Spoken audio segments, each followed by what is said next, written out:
गणपतिश्वर महादेव लक्ष्मी रमण गोविंद गोविंद सीताकांत स्मरणे जय जय राम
ಭಜನೆಗೆ ಪ್ರಾರಂಭ ಮಾಡೋಣ, ಆಗಲಿ ಮೊದಲು ರಾಮನ ಸ್ಮರಣೆ.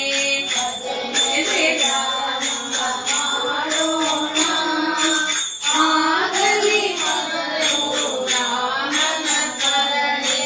ಭಜನೆಗೆ ಪ್ರಾರಂಭ ಮಾಡೋಣ, ಆಗಲಿ ಮೊದಲು ರಾಮನ ಸ್ಮರಣೆ.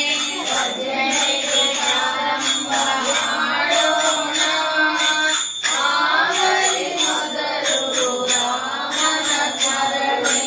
ರಾಮನ ಭಜನೆಗೆ ನಾವು ನಿಂತಾಗ, ರಾಮನ ಭಜನೆಗೆ ನಾವು ನಿಂತಾಗ, ರಾಮನ ಭಜನೆಗೆ ನಾವು ನಿಂತಾಗ, ರಾಮನ ಭಜನೆಗೆ ನಾವು ನಿಂತಾಗ ಮಾಡಬೇಕು ಲಜ್ಜಾ ತ್ಯಾಗ, ಮಾಡಬೇಕು ಲಜ್ಜಾ ತ್ಯಾಗ.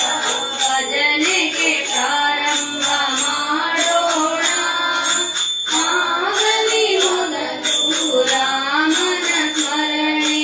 ಭಜನೆಗೆ ಪ್ರಾರಂಭ ಮಾಡೋಣ, ಆಗಲಿ ಮೊದಲು ರಾಮನ ಸ್ಮರಣೆ.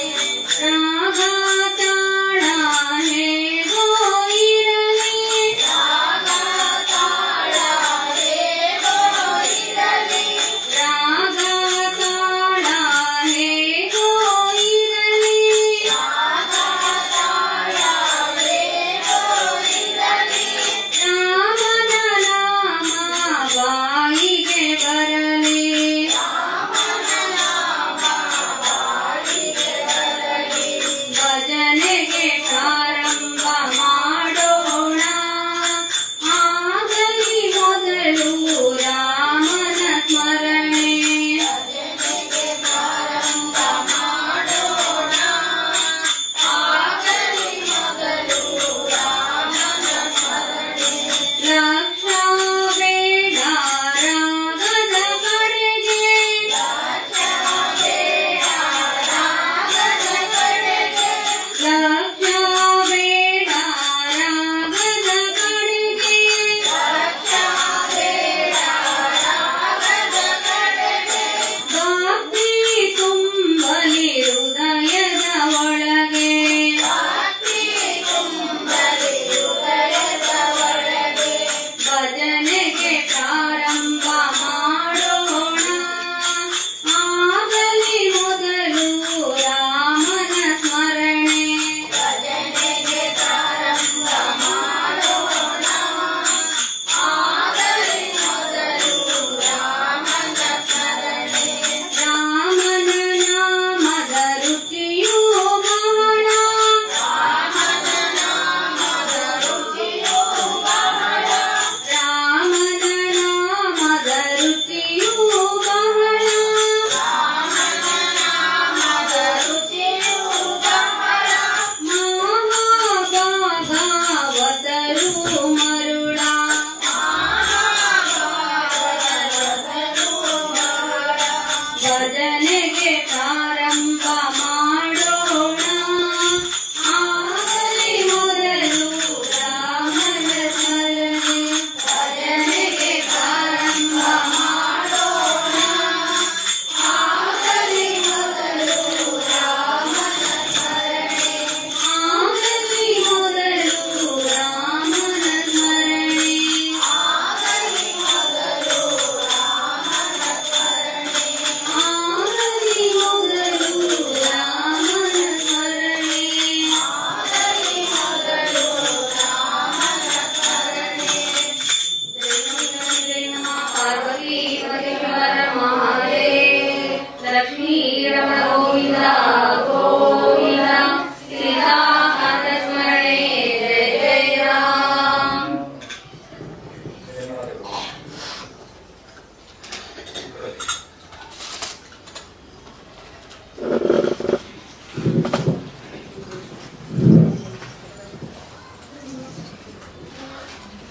ಆತ್ಮೀಯ ಎಲ್ಲ ಬಂಧು ಹಿರಿಯರಿಗೆ ಮೂರನೇ ದಿವಸದ ಭಾಗವತ ಪುರಾಣ ಪ್ರವಚನದ ಶುಭ ಕಾರ್ಯಕ್ಕೆ ತಮಗೆಲ್ಲರಿಗೂ ಆತ್ಮೀಯವಾದ ಸ್ವಾಗತ.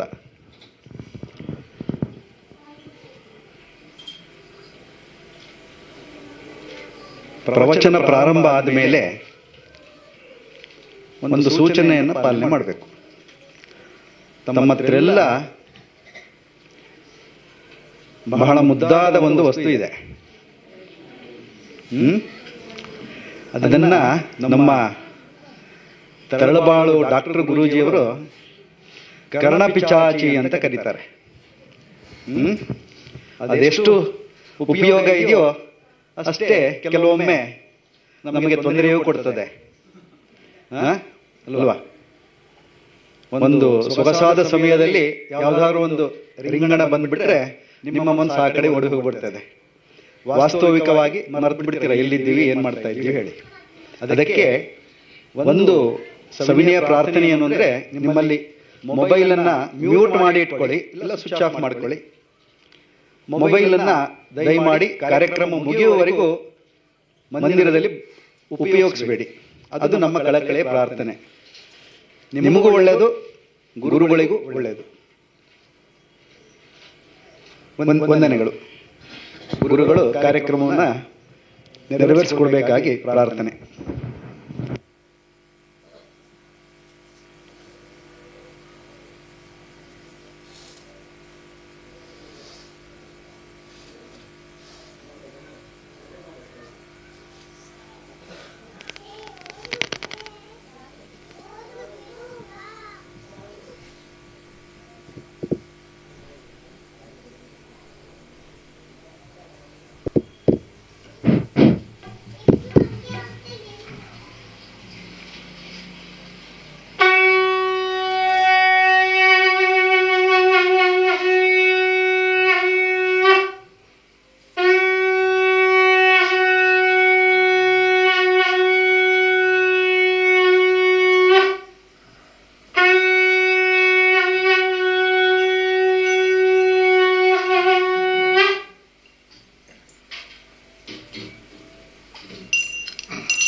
ಶ್ರೀ ಗುರುಭ್ಯೋ ನಮಃ. ಪರಮ ಗುರುಭ್ಯೋ ನಮಃ. ಶ್ರೀಮದಾನಂದ ತೀರ್ಥ ಭಗವತ್ಪಾದಾಚಾರ್ಯ ಗುರುಭ್ಯೋ ನಮಃ. ಹರಿ ಓಂ. ಜನ್ಮಾದ್ಯಸ್ಯ ಯತೋನ್ಮಯಾದಿತರತಶ್ಚಾರ್ಥೇಷ್ವಭಿಜ್ಞಸ್ವರಾಟ್ ತೇನೇ ಬ್ರಹ್ಮ ಹೃದಯ ಆದಿ ಕವಯೇ ಮುಹ್ಯಂತಿ ಯಂ ಸೂರಯಃ ತೇಜೋ ವಾರಿ ಮೃದಾಂ ಯಥಾ ವಿನಿಮಯೋ ಯತ್ರ ತ್ರಿಸರ್ಗೋ ಮೃಷಾ ಧಾಮ್ನಾ ಸ್ವೇನ ಸದಾ ನಿರಸ್ತಕುಹಕಂ ಸತ್ಯಂ ಪರಂ ಧೀಮಹಿ ಯೋ ವಿಪ್ರಲಂಬ ವಿಪರೀತಮತಿ ಪ್ರಭೂತಾನ್ ವಾದಾನ್ನಿರಸ್ಯ ಕೃತವಾನ್ ಭುವಿ ತತ್ವವಾದಂ ಸರ್ವೇಶ್ವರೋ ಹರಿರಿತಿ ಪ್ರತಿಪಾದಯಂತಂ ಆನಂದತೀರ್ಥಮುನಿವರ್ಯಮಹಂ ನಮಾಮಿ. ಆಪಾದಮೌಳಿ ಪರ್ಯಂತಂ ಗುರೂಣಾಂ ಆಕೃತಿಂ ಸ್ಮರೇತ್ ತೇನ ವಿಘ್ನಾ ಪ್ರಣಶ್ಯಂತಿ ಸಿದ್ಧಂತಿ ಚ ಮನೋರಥಾಃ. ಸ್ವಸ್ತಿ. ಈ ಪೂರ್ವದಲ್ಲಿ ಅನೇಕ ವಿಚಾರಗಳನ್ನು ಶುಕಾಚಾರ್ಯರು ಪರೀಕ್ಷಿತ ರಾಜ ಯಾರು ಅಂತ ಹೇಳಿದೆ, ಅವನು ಋಷಿಕುಮಾರನಿಂದ ಶಾಪಗ್ರಸ್ತನಾಗಿ ಕೇವಲ 7 ದಿವಸದ ಆಯುಷ್ಯ ಹೊಂದಿ ಗಂಗಾ ತೀರಕ್ಕೆ ಬಂದು ಎಲ್ಲ ರಾಜ್ಯವನ್ನು ಸೇನಾಪತಿಗಳಿಗೆ ಮತ್ತು ಮಂತ್ರಿಗಳಿಗೆ ಒಪ್ಪಿಸಿ ತನ್ನ ಮಗನಾದ ಜನಮೇಜಯರಾಯನಿಗೆ ಇನ್ನು 8 ವರ್ಷ ಅವನಿಗೆ ಪಟ್ಟಾಭಿಷೇಕ ಮಾಡಿ ಮುಂದೆ ಅವನಿಗೆ ರಾಜ್ಯವನ್ನು ಕೊಡ್ರಿ ಅಂಥೇಳಿ ತಾನು ಸರ್ವ ಸಂಘವನ್ನು ತ್ಯಾಗ ಮಾಡಿ, ಏಕೆ 7 ದಿವಸದ ಆಯುಷ್ಯ. ಅದಕ್ಕಾಗಿ ಗಂಗಾ ತೀರಕ್ಕೆ ಬಂದು ಅನೇಕ ಋಷಿ ಮುನಿಗಳನ್ನು ಕರೆಯಿಸಿ, ನನಗೆ 7 ದಿವಸದ ಆಯುಷ್ಯ ಇದ್ದಿದ್ದರಿಂದ ಕಿಂ ಕಾರ್ಯಂ ಅಕಾರ್ಯಂಶ, ನಾನು ಏನು ಮಾಡಬೇಕು ಏನು ಮಾಡಬಾರದು ಅಂದಾಗ ಅವರು ಅಷ್ಟೊತ್ತಿಗೆ ಶುಕಾಚಾರ್ಯರು ಅಂತ ಬಂದರು ಅಂತ ಹೇಳಿದೆ. ಶುಕಾಚಾರ್ಯ ಯಾರು? ಹಿಂದಿನ ಜನ್ಮದಲ್ಲಿ ಅವರೇ ಅಶ್ವತ್ಥಾಮಾಚಾರ. ಅವ್ರ ಹಿಂದೆ ಅಶ್ವತ್ಥಾಮಾಚಾರ ಆದಾಗ ಇದೇ ಪರೀಕ್ಷಿತ ರಾಜ ತಾಯಿಯ ಗರ್ಭದಲ್ಲಿದ್ದಾಗ ಬ್ರಹ್ಮಾಸ್ತ್ರವನ್ನು ಬಿಟ್ಟು ದುರ್ಯೋಧನನ ಮಾತು ಕೇಳಿ ಆ ಮಗುವನ್ನು ಕೊಂದು ಹಾಕಲಿಕ್ಕೆ ಪ್ರಯತ್ನ ಪಟ್ಟಿದ್ರು. ಕೃಷ್ಣನ ಅನುಗ್ರಹದಿಂದ ಅವನು ಸಾಯಲಿಲ್ಲ, ಬದುಕಿದ ಆ ಹುಡುಗ, ಅವನೇ ಪರೀಕ್ಷಿತ. ಅವನಿಗೆ ಪಶ್ಚಾತ್ತಾಪ ಆಯಿತು, ನಾ ಭಾಳ ತಪ್ಪು ಮಾಡಿದೆ. ಯಾಕಂದರೆ ಒಬ್ಬ ಸ್ತ್ರೀ ಮದುವೆಯಾಗಿ ಗಂಡನಿಂದ ಒಂದು ಸಂತಾನ ಪಡೆಯೋ ಹೊತ್ತಿನಲ್ಲಿ, ಅದು ಚಿಕ್ಕ ಹುಡುಗಿ, ಯಾಕೆ ಗಂಡನ ಬೇರೆ ಯುದ್ಧದಲ್ಲಿ ಕಳ್ಕೊಂಡಾಳೆ. ಅವ್ರ ತಾಯಿ ಯಾರು, ಪರೀಕ್ಷಿತನ ತಾಯಿ ಉತ್ತಾರೆ, ಗಂಡ ಅಭಿಮನ್ಯು ಯುದ್ಧದಲ್ಲಿ ಸತ್ತು ಹೋಗ್ಯಾನೆ. ಆ ಗಂಡನನ್ನು ಕಳೆದುಕೊಂಡು ಕಣ್ಣೀರಿನಲ್ಲಿ ಕೈ ತೊಳಿತಿರುವಂಥ ಆ ಯುವತಿ ಗರ್ಭಕ್ಕೆ ನಾ ಬ್ರಹ್ಮಾಸ್ತ್ರ ಬಿಟ್ಟು ನಾಶ ಮಾಡ್ಲಿಕ್ಕೆ ಹೋಗ್ತೀನಿ ಅಂದರೆ ನಾನು ಭಾಳ ತಪ್ಪು ಮಾಡಿದೆ ಅಂತ ಅಲ್ಲಿಂದ ಪಶ್ಚಾತ್ತಾಪಪಟ್ಟು ಮತ್ತೆ ತಪಸ್ಸು ಮಾಡಿ ಅವರು ವೇದವ್ಯಾಸನ ಮಕ್ಕಳು ಶುಕಾಚಾರ್ಯರಾಗಿ ಯಾವ ಮಗುವನ್ನು ತಾಯಿಯ ಗರ್ಭದಲ್ಲಿ ಸಂವರಿಸ್ಲಿಕ್ಕೆ ಹೋಗಿದ್ರೋ ಅದೇ ಮಗು ಈಗ ಪರೀಕ್ಷಿತ ರಾಜ ದೊಡ್ಡವನಾಗಿ ಶಾಪಗ್ರಸ್ತನಾಗಿ ಗಂಗಾ ತೀರದಲ್ಲಿ ಕೂತಾಗ ತಾವಾಗಿ ಬಂದರು. ವಿನಾಕ್ವಾನಂ ಗಮಯಿತಂ, ನೋಡ್ರಿ, ಗಾಮಠ ವೇಷಂ ಧೃತ್ವ. ಹೇಗಿದ್ದರೆ ಶುಕಾಚಾರ್ಯರು? ಅವರು ಸಾಕ್ಷಾತ್ ಈಶ್ವರನ ಅವತಾರ ಅಂತ ಹೇಳಿದೆ. ಬರೇ ಒಂದು ಕೌಪೀನಾಚ್ಛಾದಿತಂ ದೇಹಂ, ಮೇಲೆ ಒಂದು ಅಂಗವಸ್ತ್ರ, ಉಟ್ಕೊಳ್ಳಿಕ್ಕೆ ಒಂದು ಚಿಕ್ಕ ಪಂಚೆ, ಇನ್ನೊಂದು ಇದ್ದಿದ್ದಿಲ್ಲ. ನೇರವಾಗಿ ಬಂದು ಆ ಪರೀಕ್ಷಿತನ ಒಂದು ಕೂತಾಗ ಅವನು ಹೇಳಿದ, ಗುರುಗಳೇ ಭಾಳ ಸಂತೋಷ ಆಯ್ತು ನೀವು ಬಂದಿದ್ದು, ನನಗೆ ಕೇವಲ 7 ದಿವಸದ ಆಯುಷ್ಯ ಅಂದಾಗ ಅನೇಕ ವಿಚಾರಗಳನ್ನು ಹೇಳ್ತಾ, ನೋಡಪ್ಪ, ದೇವರು ಸೃಷ್ಟಿಯನ್ನು ಮಾಡಬೇಕು ಅಂತ ವಿಚಾರ ಮಾಡಿ ಶ್ರೀಮನ್ ನಾರಾಯಣಾತ್ ನಾಭಿಕಮಲಾತ್ ಅಭೂತ್ ಚತುರ್ಮುಖ ಬ್ರಹ್ಮಣ, ಅಂದರೆ ಶ್ರೀಮನ್ ನಾರಾಯಣನ ನಾಭಿಯಿಂದ ಚತುರ್ಮುಖ ಬ್ರಹ್ಮದೇವರು ಹುಟ್ಟಿದ್ದಾರೆ. ನೀವು ಫೋಟೋದಲ್ಲೆಲ್ಲ ನೋಡ್ತೀರಿ, ನಾರಾಯಣನ ಹೊಕ್ಕಳಿಂದನೇ ಒಂದು ಹೀಗೆ ಒಂದು ದಂಟು ದೇಟು, ಅದರಲ್ಲಿ ಕಮಲದ ಹೂವು, ಅದರಲ್ಲಿ ಬ್ರಹ್ಮ ಅಂದರೆ ನಾರಾಯಣನ ಮಗ ಅಲ್ಲಿ ಹುಟ್ಟಿರ್ತಾನೆ. ದೇವರು ಹೇಳ್ತಾರೆ, ಬ್ರಹ್ಮ ನೀನು ಸೃಷ್ಟಿಕರ್ತ, ಪ್ರಪಂಚದಲ್ಲಿ ನೀನು ಪ್ರಜಾ ಸೃಷ್ಟಿ ಮಾಡಬೇಕು. ಸರಿ, ಸೃಷ್ಟಿ ಮಾಡು ಅಂದಾಗ ಅವನೇನು ಮಾಡಿಬಿಟ್ಟ? ಮೊದಲು ಬ್ರಹ್ಮದೇವರು ಏನು ಮಾಡಿದರು? ಭಾವ ಸೃಷ್ಟಿ, ಅಭಾವ ಸೃಷ್ಟಿ, ಏಕಫಲ, ದ್ವಿಫಲ, ಬಹುಫಲ, ಇದನ್ನೆಲ್ಲ ಹೈಸ್ಕೂಲಲ್ಲಿ ಓದಿರ್ತಾರೆ ನೋಡ್ರಿ. ಶರ್ಪ್ಸ್ ಅಂಡ್ ಟ್ರೀಸ್ ಅಂದರೆ ಒಂದೇ ಸತಿ ಫಲ ಕೊಡೋದಕ್ಕೆ ಹರ್ಬ್ಸು, 2-3 ಸಲ ಫಲ ಕೊಟ್ಟರೆ ಶರ್ಪ್ಸ್. 100 ವರ್ಷ ತೆಂಗಿನ ಮರ ಅವೆಲ್ಲ ಅವು ಏನು ಟ್ರೀಸ್, ಅವೆಲ್ಲ ಇವನ್ನೆಲ್ಲ ಸೃಷ್ಟಿ ಮಾಡ್ದ. ಬರೀ ಆಮೇಲಿಂದ ಮನಸ್ಸಿನಿಂದ ಒಬ್ಬ ಹುಡುಗಿಯನ್ನು ಸೃಷ್ಟಿ ಮಾಡ್ದ. ಬ್ರಹ್ಮ ಅಂದ, ನನ್ನಿಂದ ನೀನು ಸೃಷ್ಟಿಯಾಗಿಯಾ, ನಿನ್ನ ನಾನೇ ಮದುವೆ ಮಾಡ್ಕೋತೀನಿ ಅಂದ. ಆಗ ಕೆಲವು ಋಷಿಗಳು ಮೊದಲೇ ಸೃಷ್ಟಿಯಾಗಿದ್ದರು. ಅವರಂದರು, ಬ್ರಹ್ಮದೇವರೇ, ನಿಮ್ಮ ಹೃದಯದಿಂದ ಸೃಷ್ಟಿಯಾದವಳು ನಿಮ್ಮ ಮಗಳಾದಂಗೆ ಆಗ್ತಾಳೆ, ಅವಳು ಮದುವೆ ಮಾಡ್ಕೋಬಾಡ್ರಿ ಅಂದರು.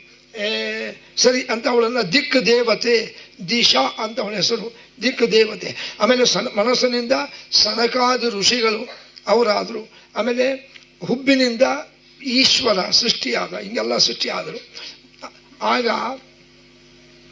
ದೇವರಂದ, ಬ್ರಹ್ಮ ನೀನು ಬರೇ ಋಷಿಗಳನ್ನು ಮುನಿಗಳನ್ನು ಮನಸ್ಸಿನಿಂದ ಕಣ್ಣಿಂದ ಹಾಗೆಲ್ಲ ಬೇಡಪ್ಪ. ನೋಡ್ರಿ, ಮಾನವಾತ್ ಪೂರ್ವಮೇ ಶ್ಚ, ನಿನ್ನಿಂದ ಪ್ರಜಾ ಸೃಷ್ಟಿ ಅಂದರೆ ಮಾನವರು ಸೃಷ್ಟಿ ಆಗಬೇಕು. ಅದಕ್ಕೆ ಒಬ್ಬ ಮನುವನ್ನು ಸೃಷ್ಟಿ ಮಾಡುವಂದಾಗ ನಿನ್ನೆ ನಾವು ಹೇಳಿದ್ವಿ, ಬಲಭಾಗದಿಂದ ಒಬ್ಬ ಪುರುಷ ಸ್ವಯಂಭೂ ಅಂತ ಅವನ ಹೆಸರು. ಸ್ವಯಂಭೂ ಮನು ಅಂದರೆ ಮಾನವರಿಗೆ ಮೂಲ ಪುರುಷ, ಅವನಿಂದ ಮನುಷ್ಯ ನಾವೆಲ್ಲ ಹುಟ್ಟಿವಿ. ಮಾನವ ಅಂದರೆ ಸ್ವಯಂಭೂ ಮನು. ಎಡಗಡೆ ಭಾಗದಿಂದ ಬ್ರಹ್ಮದೇವರು ಒಬ್ಬ ಸ್ತ್ರೀಯನ್ನು ನಿರ್ಮಾಣ ಮಾಡಿದರು, ಅವಳೇ ಶತರೂಪ. ಸ್ವಯಂಭೂಮನು ಶತರೂಪ. ಆಗ ಬ್ರಹ್ಮ ಹೇಳ್ದ, ಸ್ವಯಂಭೂಮನು ಮತ್ತು ಶತರೂಪ ನೋಡ್ರಿ, ತಯೋಪೂರ್ವಂ ನಿಮ್ಮಿಬ್ಬರಿಂದ ಪ್ರಜಾ ಸೃಷ್ಟಿ ಪ್ರಕಾರ್ಯತೆ, ನಿಮ್ಮಿಂದ ಪ್ರಜಾ ಸೃಷ್ಟಿ ಆಗಲಿ ಅಂದಾಗ ಅವತ್ತಿಂದ ಈ ಪದ್ಧತಿ. ಮೊದಲಿಗೆ ಸ್ತ್ರೀ ಪುರುಷರ ಮಿಲನದಿಂದ ಸ್ತ್ರೀಯರ ಗರ್ಭ ಧರಿಸ್ತಿದ್ದಿಲ್ಲ, ಹಾಗೆ ಮನಸ್ಸಿನಿಂದ ಕೈಯಿಂದ. ಅದಕ್ಕೆ ನಿಮಗೆ ಆಶ್ಚರ್ಯ ಆಗ್ಬೋದು, ಈಗಲೂ ಆ ಪ್ರಕ್ರಿಯೆ ಕೆಲವಿವೆ. ನವಿಲು ಅದು ಹೆಂಗೆ ಮೊಟ್ಟೆ ಹಾಕ್ತದೆ ಗೊತ್ತೇನು? ಭಾಳ ಜನಕ್ಕೆ ಗೊತ್ತಿರಲಿಕ್ಕಿಲ್ಲ. ಹೆಣ್ಣಿಗೆ ಗಂಡಿನ ಸಂಪರ್ಕ ಹೆಂಗಾಗ್ತದೆ, ಅದಕ್ಕೆ ಕಾಮೋದ್ರೇಕ ಆಗ್ತದೆ ಹೆಣ್ಣಿಗೆ. ಆಗ ಗಂಡು ಅದನ್ನು ನೋಡಿದ್ರೆ ಅದ್ರ ಕಣ್ಣಿನ ನೀರು ಬರ್ತದೆ ನವಿಲಿಗೆ, ಆ ಕಣ್ಣೀರನ್ನು ಕುಡಿತದದು ಹೆಣ್ಣು ನವಿಲು. ನೋಡ್ರಿ, ಗಂಡಿನ ಕಣ್ಣೀರಿನ ಹನಿ ಹೆಣ್ಣು ನವಿಲು ಹೊಟ್ಟೆ ಹೋದ್ಕೊಳ್ಳಿ ಅದು ಗರ್ಭ ಧರಿಸ್ತದೆ. ಅಂದರೆ ಮಿಲನ ಒಬ್ರಿಗೊಬ್ರು ಸೇರಿ ಆಗಲ್ಲ. ಹಿಂಗೆ ಪ್ರಜಾಸೃಷ್ಟಿ ಆಗ್ತಾ ಬಂತು. ಹಿಂಗೆ ಬೇಡಪ್ಪ, ಸ್ತ್ರೀ ಪುರುಷರ ಮಿಲನದಿಂದ ಆಗಬೇಕು. ಶುಕ್ರ ಶೋಣಿತ ಪೂರ್ವಶ್ಚ ಪ್ರಜಾ ಸೃಷ್ಟಿ ಪ್ರಜಾಯತ, ಸ್ತ್ರೀ ಪುರುಷರ ಮಿಲನದಿಂದ ಸ್ತ್ರೀಯರು ಗರ್ಭ ಧರಿಸಬೇಕು ಅಂದಾಗ ಆಗಲಿ ಅಂತಂದು ಸ್ವಯಂಭುವನು ಮತ್ತು ಶತರೂಪಾದೇವಿಯಿಂದ ತಿಸ್ರ ಕನ್ಯಾ ವಿಜೀಜನತೆ. ತಿಸ್ರ ಅಂದ್ರೆ 3 ಜನ ಮೊದಲು ಹೆಣ್ಣು ಮಕ್ಕಳು ಹುಟ್ಟಿದ್ರು ಸ್ವಯಂಭುವನಿಗೆ. ಯಾರಿಗೆ ನಾನು ಎನ್ನೆ ಹೇಳಿದ್ದೆ, ದೇವಹೂತಿ ಅಂತ ಒಬ್ಬಳು, ಆಕೂತಿ ಅಂತ ಒಬ್ಬಳು, ಪ್ರಸೂತಿ ಅಂತ ಒಬ್ಬಳು. ದೇವಹೂತಿ, ಆಕೂತಿ, ಪ್ರಸೂತಿ.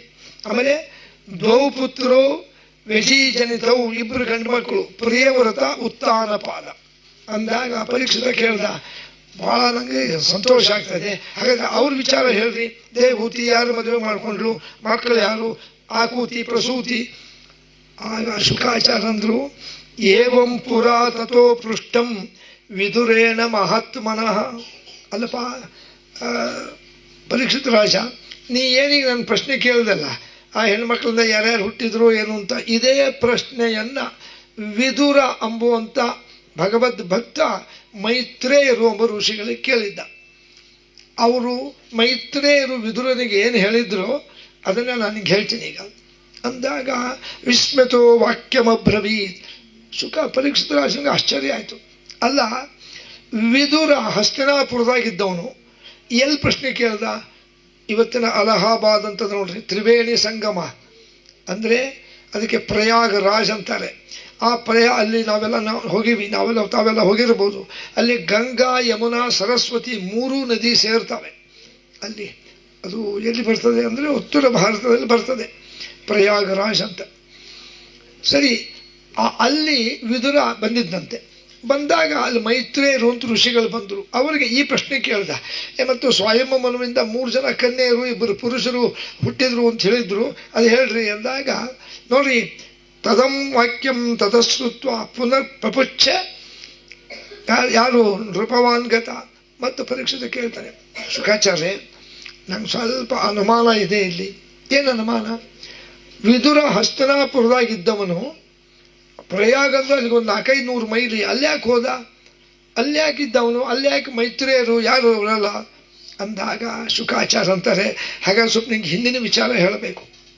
ವಿದುರ ಯಾರು ಭಾಳ ಜನಕ್ಕೆ ಗೊತ್ತಿಲ್ಲ. ವಿದುರ ಅವನು ವೇದವ್ಯಾಸರು ಅಂತ ಮೊನ್ನೆ ಎಲ್ಲ ಹೇಳಿದ್ನಲ್ಲ, ವೇದವ್ಯಾಸರು. ಆ ವೇದವ್ಯಾಸರು ಯಾರಿಂದ ಅವರು ಹುಟ್ಟಿದ್ರು? ಸತ್ಯವತಿ ಎಂಬ ಬೆಸ್ತರ ಹುಡುಗಿ. ಆ ಬೆಸ್ತರ ಹುಡುಗಿ ಜೊತೆ ಅವಳಿಗೆ ಗರ್ಭಿಣಿಯನ್ನು ಮಾಡಿ ಮಕ್ಕಳ ಹುಟ್ಟು ಮಾಡಿದ್ರು ಪರಾಶರರು. ಪರಾಶರರು ಎಂಬವರು ಸತ್ಯವತಿಯನ್ನು ದೇವರ ಅನುಗ್ರಹದಿಂದ ಅವಳ ಜೊತೆಗಿದ್ದು ಅಲ್ಲಿ ಸಾಕ್ಷಾತ್ ವೇದವ್ಯಾಸರು ಜನಿಸಿದ್ರು, ಹುಟ್ಟಿದ್ರು. ಆಗ ಪರಾಶರಂದರು, ಸತ್ಯವತಿ, ಯದ್ಯಪಿ ನಾನು ದೃಢ ಬ್ರಹ್ಮಚಾರಿ, ಆದರೆ ನನಗೆ ದೇವರೇ ನಿನ್ನಂಥ ಮಗ ಬೇಕು ಅಂತ ನಾರಾಯಣನ ಕೇಳ್ತಿದ್ದೆ. ಅದಕ್ಕೆ ನಿನ್ನನ್ನು ಮದುವೆ ಮಾಡಿಕೊಂಡೆ. ನೋಡಿ, ನಿನ್ನ ಹೊಟ್ಟೆಯಲ್ಲಿ ನಾರಾಯಣನ ಕಪಿಲ ಎಂಬ ಹೆಸರಿಂದ ಹುಟ್ಟಾನೆ. ಕಪಿಲ ಎಂಬ ಹೆಸರಿಂದ ಹುಟ್ಟಾನೆ.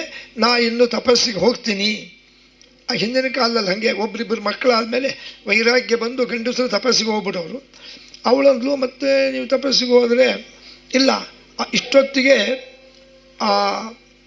ಯಾವ ಪರಾಶರದಿಂದ ವೇದವ್ಯಾಸರು ಹುಟ್ಟಿದ ಮೇಲೆ ಆ ಪರಾಶರರಿಂದ ಸತ್ಯವತಿಯಲ್ಲಿ ಏನಾಗ್ತದೆ ಹೇಳಿದ್ರು, ನೀನು ಮತ್ತೆ ಕನ್ಯೆ ಹಾಗೆ, ನೀನು ನನ್ನ ಜೊತೆಗಿದ್ದೆ, ಮಗ ಹುಟ್ಟಿದ ಅಂತ ನೀನು ಮತ್ತೆ ಮದುವೆ ಆದ ಹೆಣ್ಣು ಮಗಳಲ್ಲ, ನಿನ್ನ ಮದುವೆ ಆಗಲಿದ್ದವಳೇ. ದೇವರ ಇಚ್ಛೆಯಿಂದ ನಾನು ನಿನ್ನ ಸಂಪರ್ಕ ಮಾಡಿ ನಿನ್ನ ಮಗ ಹುಟ್ಟಾನೆ, ನೀನು ಮತ್ತೆ ಕನ್ಯೆ ಆಗಿರ್ತೀಯ, ನೀ ಮತ್ತೆ ಮದುವೆ ಮಾಡ್ಕೋ, ನಿನ್ನ ಹೊಟ್ಟೆಯಲ್ಲಿ ದೇವತೆಗಳೇ ಅವತಾರ ಮಾಡ್ತಾರೆ ಅಂಥೇಳಿ ತಪಸ್ಸಿಗೆ ಹೋಗ್ಬಿಟ್ರು. ಹಾಗಾದರೆ ಈ ಸತ್ಯವತಿಯನ್ನು ನಿನ್ನೆ ನಾನು ಹೇಳಿದ್ದೆ, ಶಂತನು ಎಂಬುವಂಥ ಒಬ್ಬ ಚಂದ್ರವಂಶದ ರಾಜ ಮದುವೆ ಮಾಡ್ಕೋತಾನೆ. ಆ ಶಂತನಿಂದ ಈ ಸತ್ಯವತಿಯಲ್ಲಿ 2 ಮಕ್ಕಳು ಹುಡ್ತಾರೆ, ವಿಚಿತ್ರ ವೀರ್ಯ, ಚಿತ್ರಾಂಗದ ಅಂತ. ಒಮ್ಮೆ ಏನಾಗ್ತದೆ, ಚಿತ್ರಾಂಗದ ಬೇಟೆ ಆಡ್ಲಿಕ್ಕೆ ಹೋದಾಗ ಅಲ್ಲಿ ಒಂದು ಗಂಧರ್ವರ ಒಂದು ವನ, ಕಾಡು, ತೋಟ, ಅಲ್ಲಿ ಹೋಗ್ತಿರ್ತಾನೆ.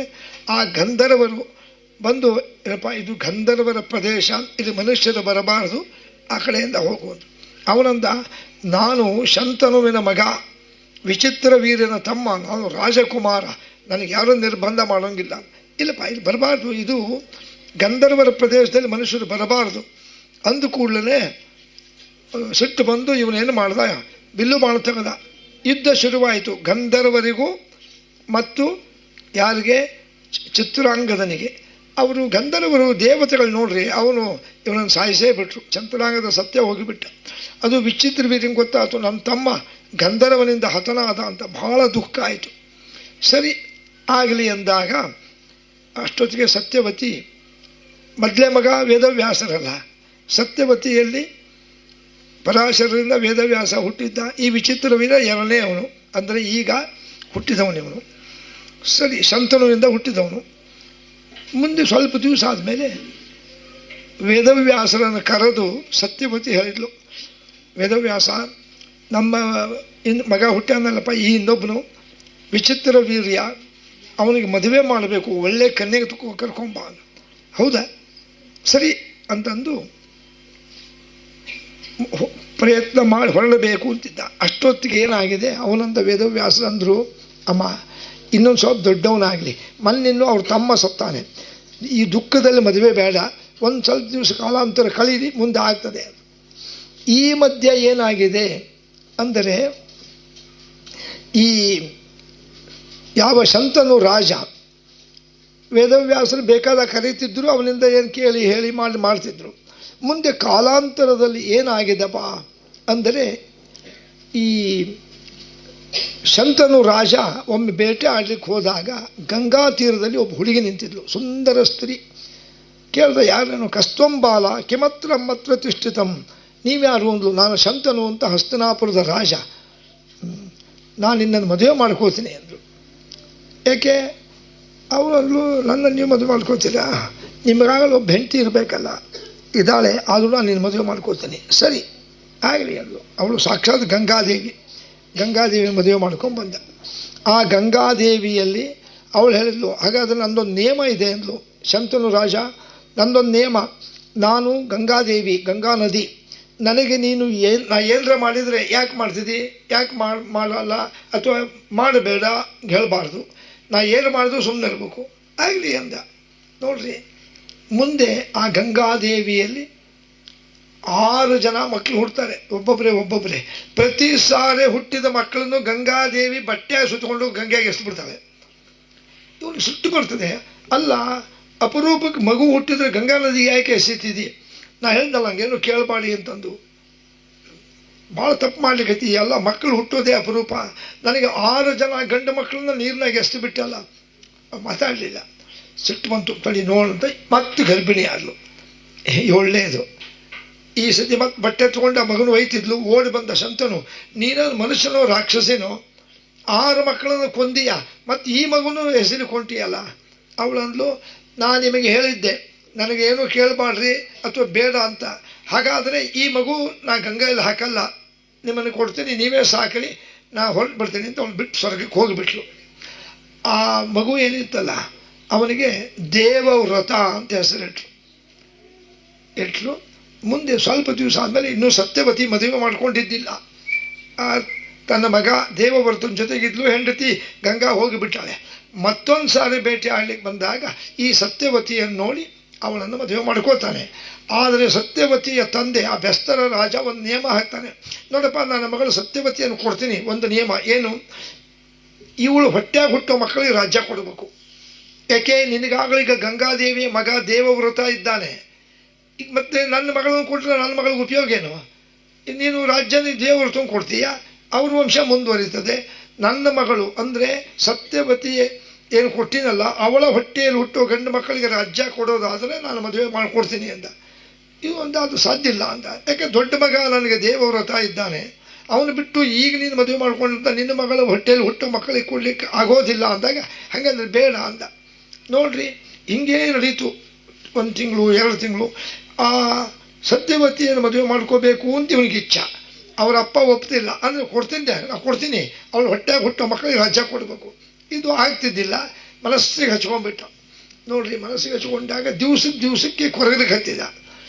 ಇದನ್ನು ಮಗ ನೋಡ್ದ ದೇವವ್ರತ, ಸ್ವಲ್ಪ ಯೌವನಸ್ಥನಾಗಿದ್ದ. ಆ ಸಾರಥಿಯನ್ನು ಕೇಳ್ದ, ಸಾರಥಿ ನಮ್ಮ ಅಪ್ಪ ಯಾಕೆ ದಿವಸಕ್ಕೆ ಸೊರಗ್ತಾ ಇದ್ದಾನೆ, ವೀಕ್ ಆಗ್ತಾ ಇದ್ದಾನಲ್ಲಪ್ಪ, ಏನು ಕಾರಣ? ಇಲ್ಲ, ಅದಕ್ಕೊಂದು ಕಾರಣ ಇದೆ. ಏನು? ಬೇಟೆಯಾಡ್ಲಿಕ್ಕೆ ಹೋದಾಗ ಸತ್ಯವತಿ ಎಂಬುವಂಥ ಹುಡುಗಿಯನ್ನು ನಿಮ್ಮ ಅಪ್ಪ ಪ್ರೀತಿ ಮಾಡ್ಯಾನೆ. ಸರಿ, ಆದರೆ ಸತ್ಯವತಿಯ ತಂದೆ ಕೊಡ್ತೀನಿ ನನ್ನ ಮಗಳನ್ನು, ಅವಳ ಹೊಟ್ಟೆ ಹುಟ್ಟೋ ಮಕ್ಕಳಿಗೆ ರಾಜ್ಯ ಕೊಟ್ಟರು ಕೊಡ್ತೀನಿ ಅಂತ ಇದ್ದಾನೆ. ಅದಕ್ಕೋಸ್ಕರ ನಿಮ್ಮಪ್ಪ ಅದು ಸಾಧ್ಯ ಇಲ್ಲ ಅಂತಂದು ಮನಸ್ಸಿನಾಗ ಹೊರಗ್ತಾರೆ. ನೋಡ್ರಿ, ಇಲ್ಲಿ ಒಂದು ಎಚ್ಚರಿಕೆ ಇದೆ ಭಾಗವತದಲ್ಲಿ. ಮನೆಯಲ್ಲಿ ಈಗಲೂ ಅಷ್ಟೇ, ತಂದೆ ಅಥವಾ ತಾಯಿ ಏನೋ ಮನಸ್ಸಿನಾಗ ಹೊರಗ್ತಿದ್ರೆ ಮಕ್ಕಳು ಏನು ಮಾಡ್ತಾರೆ? ಇವತ್ತಿನ ಕಾಲ ಮಕ್ಕಳಾದರೆ ಯಾಕೆ ದಿನ ಯೋಚನೆ ಮಾಡ್ತೀವಿ, ಏನಾಗಿದೆ ನಿನಗೆ ಅಂತಂದು ಬಾಯಿ ಬಂದಂಗೆ ಬೈತಾರೆ. ಹಂಗೆ ಮಾಡಲಿಲ್ಲರಿ. ಆಗಿನ ಕಾಲದಲ್ಲಿ ತಂದೆ ತಾಯಿಗಳ ಬಗ್ಗೆ ಮಕ್ಕಳಿಗೆ ಬಹಳ ಗೌರವ ಇರ್ತಿತ್ತು. ಅಲ್ಲಪ್ಪ, ಏನು ಕಾರಣ? ಅದೇ ಹೇಳಿದ್ನಲ್ಲ, ದೇವವ್ರತ ಸತ್ಯವತಿಯ ತಂದೆ ಮಗಳನ್ನ, ಇವರು ನಿಮ್ಮಪ್ಪ ಸತ್ಯವತಿನ ಪ್ರೀತಿ ಮಾಡ್ಯಾರೆ, ಅಪ್ಪ ಕೊಡ್ಲಿಕ್ಕೆ ಒಪ್ತಿಲ್ಲ. ಸರಿ, ಹಾಗಾದರೆ ನಾಳೆ ನಾನು ಕರ್ಕೊಂಡು ಹೋಗಲ್ಲಿ ಅವರ ಅಪ್ಪನಂತ. ಹೋದ. ಅವರ ಅಪ್ಪ ಭೇಟಿಯಾಗಿ ಬಂದಿದ್ದೆ, ಇವನು ಹೋದ ಕೂಡಲೇ ಆಗತಂ ದೇವವ್ರತಂ ವೀಕ್ಷ ಬೆಸ್ತರಾಜೋ ವಾಕ್ಯಮಬ್ರವೀತ್. ಬಾಲಪ್ಪ, ನೀನು ಶಂತನು ಚಕ್ರವರ್ತಿ ಮಗ ಅಲ್ಲ, ಸತ್ಯವ್ರತ. ಹೌದು. ಯಾಕೆ ಬಂದಿ? ಏನಿಲ್ಲ, ನಿಮ್ಮ ಮಗಳನ್ನು ದಯಮಾಡಿ ನಮ್ಮ ತಂದೆಗೆ ಮದುವೆ ಮಾಡಿಕೊಡ್ರಿ. ಅಲ್ಲಪ್ಪ, ನಾನು ಕೊಡ್ಲಿಕ್ಕೆ ತಯಾರಿದ್ದೀನಪ್ಪ, ಆದರೆ ನನ್ನ ಮಾತು ಅವ್ರು ಕೇಳ್ತಿಲ್ಲ. ಏನು? ನನ್ನ ಮಗಳು ಸತ್ಯವತಿ ಹೊಟ್ಟೆಯಲ್ಲಿ ಹುಟ್ಟೋ ಮಕ್ಕಳಿಗೆ ರಾಜ್ಯ ಕೊಡೋದಾದರೆ ಕೊಡ್ತೀನಿ. ಕೊಡ್ತಾರೆ. ಹೆಂಗೆ? ಮತ್ತು ನೀ ದೊಡ್ಡ ಮಗ ಇದ್ದೀಯಲ್ಲ. ಹೌದಾ? ನನ್ನ ಪ್ರತಿಜ್ಞೆ ಕೇಳ್ರಿ, ನಾನು ಬದುಕಿರೋ ಅಷ್ಟು ದಿವಸ ಮದುವೆ ಮಾಡ್ಕೊಂಬಲ್ಲ. ಆಗ ನನ್ನ ಮಕ್ಕಳಿಗೆ ನನಗೂ ರಾಜ್ಯ ಬೇಡ, ನಾನು ಸಿಂಹಾಸನ ಹತ್ತುವುದೇ ಇಲ್ಲ, ನಾನು ಮದುವೆನೂ ಮಾಡ್ಕೊಂಬಲ್ಲ. ಏನಪ್ಪ ಹಂಗೆ ಹೇಳಿಕತಿ? ಹೌದು, ಇದು ನನ್ನ ಭೀಷಣ ಪ್ರತಿಜ್ಞೆ ಅಂದ. ದೇವತೆಗಳು ಪುಷ್ಪವೃಷ್ಟಿ ಮಾಡಿಬಿಟ್ರು. ಭೀಷಣ ಪ್ರತಿಜ್ಞೆ ಮಾಡಿದ್ದಕ್ಕೆ ಅವನಿಗೆ ಭೀಷ್ಮ ಅಂತ ಹೆಸರು ಬಂತು. ಅವನೇ ಭೀಷ್ಮಾಚಾರ್ಯರು. ಎಂಥ ತ್ಯಾಗ ಮಾಡ್ದಿ. ಇರಲಿ, ಈಗ ಕೊಡ್ತೀರಾ? ಈಗ ಕೊಡ್ತೀನಪ್ಪ ಅಂತ ಮನೆಗೆ ಬಂದ. ಅಪ್ಪ, ಯೋಚನೆ ಮಾಡಬೇಡಪ್ಪ, ನಿನಗೆ ಸತ್ಯವತಿಯ ತಂದೆ ಒಪ್ಪ್ಯಾನೆ. ಪಾಪ ಕಣ್ಣ ನೀರು ಬಂತು. ಎಂಥ ಮಗನಪ್ಪ ನೀನು, ಎಂಥ ತ್ಯಾಗ ಮಾಡ್ದಿ. ಅದಕ್ಕೆ ನಮ್ಮ ಪುರಂದಾಸ ಹೇಳ್ತಾರೆ, ಮಕ್ಕಳಾದವರು ನನ್ನ ತಂದೆ ಅಥವಾ ನನ್ನ ತಾಯಿಗೆ ಏನು ಬೇಕು, ಅವ್ರಿಗೆ ಏನು ತೊಂದರೆ ಇದೆ ಅಥವಾ ಮನಸ್ಸಿಗೆ ಏನಿದೆ ಅಂತ ನೋಡಿ ಅದನ್ನು ನಿವಾರಣೆ ಮಾಡಲಿಕ್ಕೆ ಪ್ರಯತ್ನ ಮಾಡಬೇಕೆ ಹೊರತಾಗಿ ನೋವು ಮಾಡಬಾರ್ದು. ಅವರನ್ನು ಕೆಟ್ಟ ಮಾತಿಂದ ಚುಚ್ಚು ಮಾತಾಡೋದು, ಅವರಿಗೆ ಅವಮಾನ ಮಾಡೋದು, ಅವರಿಗೆ ಹೀಯಾಳಿಸೋದು, ಅವರಿಗೆ ಕನಿಷ್ಠವಾಗಿ ಮಾಡೋದು ಮಾಡಬಾರ್ದು. ಅದಕ್ಕೆ ನಮ್ಮ ಪುರಂದಾಸರು ಒಂದು ಮಾತು ಹೇಳ್ತಾರೆ, ಮಾತಾ ಪಿತರನು ಬಳಲಿಸುವ ಮಗ ಯಾತ್ರೆಯ ಮಾಡಿದರೇನು ಫಲ, ಘಾತಕತನವನು ಬಿಡದೆ ನಿರಂತರ ನೀತಿಯ ಓದಿದರೇನು ಫಲ, ಬೇವು ಬೆಲ್ಲದೊಳಿಡಲೇನು ಫಲ, ಹಾವಿಗೆ ಹಾಲೆರದೇನು ಫಲ. ನೋಡ್ರಿ, ಮಾತಾಪಿತರನ್ನ ಮನಸ್ಸು ನೋವು ಮಾಡಿಕೊಂಡು ನಾ ಆ ಯಾತ್ರೆಗೆ ಹೋದೆ, ನಾ ಕಾಶಿಗೆ ಹೋದೆ, ರಾಮೇಶ್ವರ. ಅಲ್ಲಪ್ಪ, ತಂದೆ ತಾಯಿಗಳೇ ದೇವರು, ಅವರನ್ನೇ ಮನಸ್ಸು ನೋವು ಮಾಡಿ ಏನು ಮಾಡಿದ್ರು? ಮನೆ ಬರೀ ನೀತಿ ಪಾಠ ಓದ್ತೀಯಲ್ಲ, ಓದೋದಲ್ಲ, ಕಾರ್ಯಕ್ಕೆ ತರಬೇಕದನ್ನು. ಪುರಂದಾಸರು ಭಾಳ ಜಾಣ್ರಿ. ಬರೇ ಮಕ್ಕಳಿಗೆಲ್ಲ, ಹೆಂಡತಿಗೂ ಒಂದು ಮಾತು ಹೇಳ್ತಾರೆ. ಹೆಂಡತಿ ಹೆಂಗಿರಬೇಕು? ಪತಿಯನ್ನು ನಿಂದಿಸಿ ಬೊಗಳುವ ಸತಿಯಳು ವ್ರತಗಳ ಮಾಡಿದರೇನು ಫಲ. ಗಂಡನ ಕೂತು ನಿಂತರೆ ಬೈತಿರ್ತಾರೆ ಕೆಲವರು, ಕ್ಷಮಿಸಬೇಕು. ಇಟ್ಲ ಕಡೆ ಯಾರು ಇರಲಿಕ್ಕಿಲ್ಲ. ಕೆಲವು ಕಡೆಗೆ ನಾವು ನೋಡ್ತೀವಲ್ಲ, ಅವನೊಂದು ಕೂತ್ರೆ ಕಷ್ಟ, ನಿಂತರೆ ಕಷ್ಟ. ಏನು ರೀ, ಬರ್ರಿ ಇಲ್ಲೇ, ಏನು ನಿಮ್ಮ ಬುದ್ಧಿನೇ ನೋಡ್ರಿ, ಅದು ಇಲ್ಲಿ ಕೂಡು ಅಂತ ಹೇಳಿಲ್ಲ, ಕೂತ ಅಂತಲೇ ನೋಡಿ. ಎಷ್ಟೊತ್ತು ಕೂಡ್ತಿರ್ರಿ, ಏನು ಬುದ್ಧಿದಲ್ಲಿ ನಿಮಗೆ? ಹೋಗ್ರಿ ತೊಗೊಂಬರ್ರಿ ಅಂತ ಅಂದರೆ ಕ್ಷಮಿಸಬೇಕು. ಎಲ್ಲರೂ ಅಲ್ಲ, ಭಾಳಷ್ಟು ಜನ ಗಂಡನ ನಿಂದೆ ಮಾಡ್ತಿರ್ತಾರೆ. ಅದಕ್ಕೆ ಪುರಂದಾಸರಂದರು, ಪತಿಯನ್ನು ನಿಂದಿಸಿ ಬೊಗಳುವ ಸತಿಯಳು ವ್ರತಗಳ ಮಾಡಿದರೇನು ಫಲ, ಅತಿಥಿಗಳೆಡೆಯಲಿ ಭೇದವ ಮಾಡುತ್ತ ಗತಿಯನ್ನು ಬಯಸಿದರೇನು ಫಲ, ಬೇವು ಬೆಲ್ಲದೊಳಿಡಲೇನು ಫಲ, ಹಾವಿಗೆ ಹಾಲೆರದೇನು ಫಲ. ಎಂಥ ಎಷ್ಟು ನೀತಿ ಪಾಠ ರೀ ಪುರಂದಾಸರದು. ಅದಕ್ಕೋಸ್ಕರ ತಂದೆ ತಾಯಿಗಳನ್ನ ನೋಡ್ಕೋಬೇಕಾದ ಕೆಲಸ ಮಕ್ಕಳದು. ನಾವು ಮಾಡಬಾರ್ದು. ನೋಡ್ರಿ, ಅಪ್ಪನಿಗೆ ನೋವಾಗಿದೆ ಅಂತ ಗೊತ್ತಾಗಿ ತಾನು ರಾಜ್ಯವನ್ನು ತ್ಯಾಗ ಮಾಡ್ದ, ಮತ್ತೆ ಸಿಂಹಾಸನವನ್ನು ಬಿಟ್ಟ, ಮದುವೆನೇ ಆಗಲ್ಲ ಅಂದ. ಅದಕ್ಕೆ ದೇವತೆಗಳು ಇದು ನೀನು ಭೀಷಣ ಪ್ರತಿಜ್ಞೆ ಮಾಡಿದ್ದಕ್ಕೆ ನೀನು ಭೀಷ್ಮ ಅಂತ ಅಂದುಬಿಟ್ರು. ಸರಿ, ಭೀಷ್ಮ ಅಂತ ಆದಮೇಲೆ ಮದುವೆ ಆಯಿತು ಸತ್ಯವತಿನ. ಅಂದರೆ ಉಲ್ಟಾ ಅಪ್ಪ ಮಗನ ಮದುವೆ ಮಾಡಬೇಕು, ಮಗನೇ ಅಪ್ಪನಿಗೆ ಮಾಡ್ದ. ಎರಡನೇ ಮದುವೆ ಮಾಡಿದ ಮೇಲೆ ಮನೆ ಕರ್ಕೊಂಡ್ಬಂದರು ಸತ್ಯವತಿ. ಮುಂದೆ ಸತ್ಯವತಿಯಲ್ಲಿದೆ ಇಬ್ಬರು ಮಕ್ಕಳು ಹುಟ್ಟಿದ್ರು ಅಂತ ಹೇಳಿದೆ. ವಿಚಿತ್ರ ವೀರ್ಯ, ಚಿತ್ರಾಂಗದ ಯುದ್ಧದಲ್ಲಿ ಸತ್ತೋದ. ಈಗ ವಿಚಿತ್ರ ವೀರ್ಯನಿಗೆ ದೊಡ್ಡವನಾದ. ಆಗ ಅವರ ತಾಯಿ ಸತ್ಯವತಿ ಹೇಳಿದ್ರು, ಭೀಷ್ಮನ ಕರೆದು, ಭೀಷ್ಮ ಯದ್ಯಪಿ ನನ್ನ ಸವತಿ ಮಗ ಅದು ನನ್ನ ಮಗ ಇದ್ದಂಗೆ. ಹೌದು ತಾಯೇ, ನಾನು ನಿನ್ನ ಮಗನೇ. ಹಾಗಾದರೆ ನಿನ್ನ ತಮ್ಮ ವಿಚಿತ್ರ ವೀರ್ಯನಿಗೆ ಒಳ್ಳೆ ಕನ್ಯೆಗಳನ್ನು ತಂದು ಮದುವೆ ಮಾಡಬೇಕು. ಆಯಿತು ಅಂತಂದು ರಥ ಹಚ್ಕೊಂಡ್ಬಂದ ಭೀಷ್ಮ. ಅವತ್ತೇನಾಗಿತ್ತು ಅಂದರೆ, ಕಾಶಿ ಎತ್ತಿದೆಯಲ್ಲ, ಕಾಶಿಯಲ್ಲಿ ಒಬ್ಬ ರಾಜ, ಕಾಶಿ ರಾಜ, ಅವನಿಗೆ 3 ಜನ ಹೆಣ್ಣುಮಕ್ಕಳು, ಅಂಬಿಕೆ, ಅಂಬಾಲಿಕೆ, ಅಂಬೆ. ಅಂಬಿಕೆ, ಅಂಬಾಲಿಕೆ, ಅಂಬೆ ಅಂತ 3 ಜನ. ಅವನು ಕಾಶಿ ರಾಜ ಹೇಳ್ದ, ನನ್ನ 3 ಜನ ಮಕ್ಕಳನ್ನ ಒಬ್ಬ ರಾಜನಿಗೆ, ರಾಜ್ಕುಮಾರನಿಗೆ ಕೊಡ್ತೀನಿ. ಯಾರಿಗೆ ಕೊಡ್ತೀನಿ ಅಂದರೆ ನನ್ನೊಂದು ಪಣ ಇದೆ, ಎಲ್ಲರಿಗಿಂತ ಯಾರು ಮಹಾವೀರರೋ ಅವ್ರಿಗೆ ಕೊಡ್ತೀನಿ. ನೋಡ್ರಿ, 100 ಜನ ರಾಜಕುಮಾರರು ಬಂದರು, ಒಬ್ರಿಗೊಬ್ರು ಯುದ್ಧ ಆಡಬೇಕು. ಯಾರು ಗೆಲ್ತಾರೆ ಅವ್ರಿಗೆ. ಒಬ್ಬನ ಸೋಲಿಸ್ತಿದ್ದ, ಇವನಿಗೆ ಕೊಡಬೇಕು ಅಂತಿದ್ದ, ಮತ್ತೊಬ್ಬನ ಬಂದು ಇವನು ಸೋಲಿಸ್ತಿದ್ದ. ಹೀಗಾಗಿ ಆಗಲೇ ಇಲ್ಲ. ಕೊನೆಗೆ ಸಾಲ್ವ ಅಂತ ಒಬ್ಬನು ಮಹಾವೀರ, ಯದ್ಯಪಿ ಅವನು ಕೆಟ್ಟವನು, ಅವನು ಬಂದ, ಕಾಶಿರಾಜ ನಿಮ್ಮ ಮಕ್ಕಳನ್ನ ನಂಗೆ ಕೊಡ್ಬೇಕು ನೀನು, ನಾನು ಎಲ್ಲರನ್ನೂ ಗೆಲ್ತೀನಿ ಅಂತ. ಎಲ್ಲರನ್ನೂ ಸೋಲಿಸಿಬಿಟ್ಟ. ಅಲ್ಲಿ ಒಂದು 100 ಜನ ರಾಜಕುಮಾರರು ರಾಜರಿದ್ದರು. ಸಾಲ್ವನ ಮುಂದೆ ನಿಲ್ಲಕ್ಕಾಗಲೇ, ಎಲ್ಲ ಸೋತರು. ಸರಿ, ನಿಮ್ಮ ಮಕ್ಕಳಿಗೆ ಹೇಳೋ ನಂಗೆ ಮಾಲೆ ಹಾಕಲಿಕ್ಕೆ, ನಾನು 3 ಜನ ಮದುವೆ ಮಾಡ್ಕೋತೀನಿ ಅಂತ. ಅವರಿನ್ನೇನು ಮಾಲೆ ತೊಗೊಂಡ್ಬರ್ತಿದ್ರು, ಅಲ್ಲಿಗೆ ಬಂದುಬಿಟ್ಟ ಭೀಷ್ಮ. ಆಗತಂ ಭೀಷ್ಮಂ ವೀಕ್ಷ ಕಾಶಿರಾಜೋ ವಾಕ್ಯಮಬ್ರವೀತ್. ಓ, ನೀನು ಶಂತನು ಮಗ ಭೀಷ್ಮ ಅಲ್ಲ, ಬಾ ತಡೀರಿ, ಸಾಲ್ವನಿಗೆ ಈಗಲೇ ಮಾಲೆ ಹಾಕಬಾರ್ರಿ, ನಾನು ಇನ್ನೂ ಇದ್ದೀನಿ, ನಾನು ಯುದ್ಧ ಮಾಡ್ತೀನಿ. ಸಾಲ್ವಂದ, ಭೀಷ್ಮ ನನ್ನ ಜೊತೆ ಯುದ್ಧ ಮಾಡಿ ಯಾರೂ ಗೆದ್ದಿಲ್ಲ, ನೀ ಏನು ಯುದ್ಧ ಮಾಡ್ತೀಯ ನೋಡು ಅಂದ. ಒಂದು ಕ್ಷಣಾರ್ಧದಲ್ಲಿ ಸಾಲ್ವ ಕೆಳಗೆ ಬಿದ್ದ, ಸೋತೆ ಹೋದ. ಆಗ ಆಶ್ಚರ್ಯ ಆಯ್ತು ಎಲ್ಲರಿಗೂ. ಅಯ್ಯೋ, ಭೀಷ್ಮ ಎಂಥ ವೀರ, ಗಂಗಾದೇವಿ ಮಗ ನೋಡ್ರಿ, ಅವ್ರು ಮಾಲೆ ಹಾಕ್ಲಿಕ್ಕೆ ಬಂದರು, ಸ್ವಲ್ಪ ತಡೀರಿ ಅಂದ. ನಾನು ಗೆದ್ದಿದ್ದು ನನಗಾಗಿ ಅಲ್ಲ, ನನ್ನ ತಮ್ಮನಿಗೋಸ್ಕರ. ನನ್ನ ತಮ್ಮ ವಿಚಿತ್ರ ವೀರ್ಯ ಅಂತಿದ್ದಾನೆ, ಅವನಿಗಾಗಿ ನಾನು ನಿಮ್ಮನ್ನು ಗೆದ್ದೀನಿ. ರಥ ಹತ್ತಿರಿ, ಕರ್ಕೊಂಡು ಹೋಗ್ತೀನಿ. ಕಾಶಿರಾಜ ಅಂತ, ನೋಡಪ್ಪ ನೀ ಗೆದ್ದಿ ಅಂದಮೇಲೆ ನಿಮ್ಗೆ ಒಪ್ಸಿನಿ 3 ಮಕ್ಕಳನ್ನ, ನಿನ್ನ ಇಚ್ಛಾ, ನೀನು ಯಾರಿಗಾರ ಮದುವೆ ಮಾಡು, ಒಟ್ಟು ನಿಮ್ಮ ಅಣ್ತಮ್ಮಂದರಲ್ಲೇ ಆಗಬೇಕು. ಇಲ್ಲ, ನಮ್ಮ ತಮ್ಮನಿಗೆ ನಾ ಮದುವೆ ಮಾಡ್ಕೊಬಲ್ಲ, ನಮ್ಮ ತಮ್ಮ. ರಥದ ಕರ್ಕೊಂಬರೋ ಹೊತ್ತಿನಲ್ಲಿ ದಾರಿಯಲ್ಲಿ 3 ಜನ ಹೆಣ್ಮಕ್ಳು ಮಕ್ಕಳ ಪೈಕಿ, ಕಾಶಿರಾಜನ ಮಕ್ಕಳ ಪೈಕಿ ಅಂಬಿಕೆ, ಅಂಬಾಲಿಕೆ ಸುಮ್ಮನಿದ್ರು. ಈ ಅಂಬೆ ಅಂಬವಳು ಹತ್ತಿರ ಬಂದು, ಭೀಷ್ಮ ನನ್ನೊಂದು ಮಾತು ಕೇಳೋ. ಏನು? ನಾನು ಮುಂಚೆನೇ ಸಾಲ್ವನನ್ನು ಪ್ರೀತಿ ಮಾಡಿದ್ದೆ, ಅವನು ನನ್ನ ಪ್ರೀತಿಸ್ತಿದ್ದ, ನಾವಿಬ್ಬರೂ ಮೊದಲೇ ಮದುವೆ ಮಾಡ್ಕೋಬೇಕು ಅಂತ ಮಾತಾಡಿದ್ವಿ. ಮತ್ತು ಅಲ್ಲೇ ಯಾಕೆ ಹೇಳಲಿಲ್ಲ ನನಗೆ? ಹುಚ್ಚಿ, ಅಲ್ಲೇ ಹೇಳಿದ್ದು ನೀನು ಬಿಟ್ಟು ಬಂದುಬಿಡ್ತಿದ್ದೆ, ನೀನು ಸಾಲ್ವನ ಜೊತೆಗೆ ಹೋಗ್ಬೋದಾಗಿತ್ತು.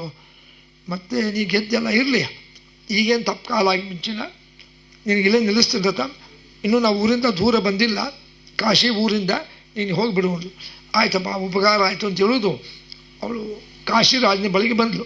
ಅಂಬಿಕೆ, ಅಂಬಾಲಿಕೆಯನ್ನು ಕರ್ಕೊಂಡು ಇವನು ಹಸ್ತಿನಾಪುರಕ್ಕೆ ಬಂದ. ಯಾರು? ಭೀಷ್ಮ. ವಿಚಿತ್ರ ವೀರ್ಯ ತಮ್ಮನಿಗೆ ಮದುವೆ ಮಾಡಬೇಕು. ಇವಳು ಅಂಬೆ ಹೇಳೋದು ಬಂದು ಓಡೋಡು ಬಂದಳು. ಸಾಲ್ವ ಹೊರಲಿಕ್ಕೆ ತಯಾರಾಗಿದ್ದ, ಓಡಿ ಬಂದು ಸಾಲ್ವ ಅಂದಳು.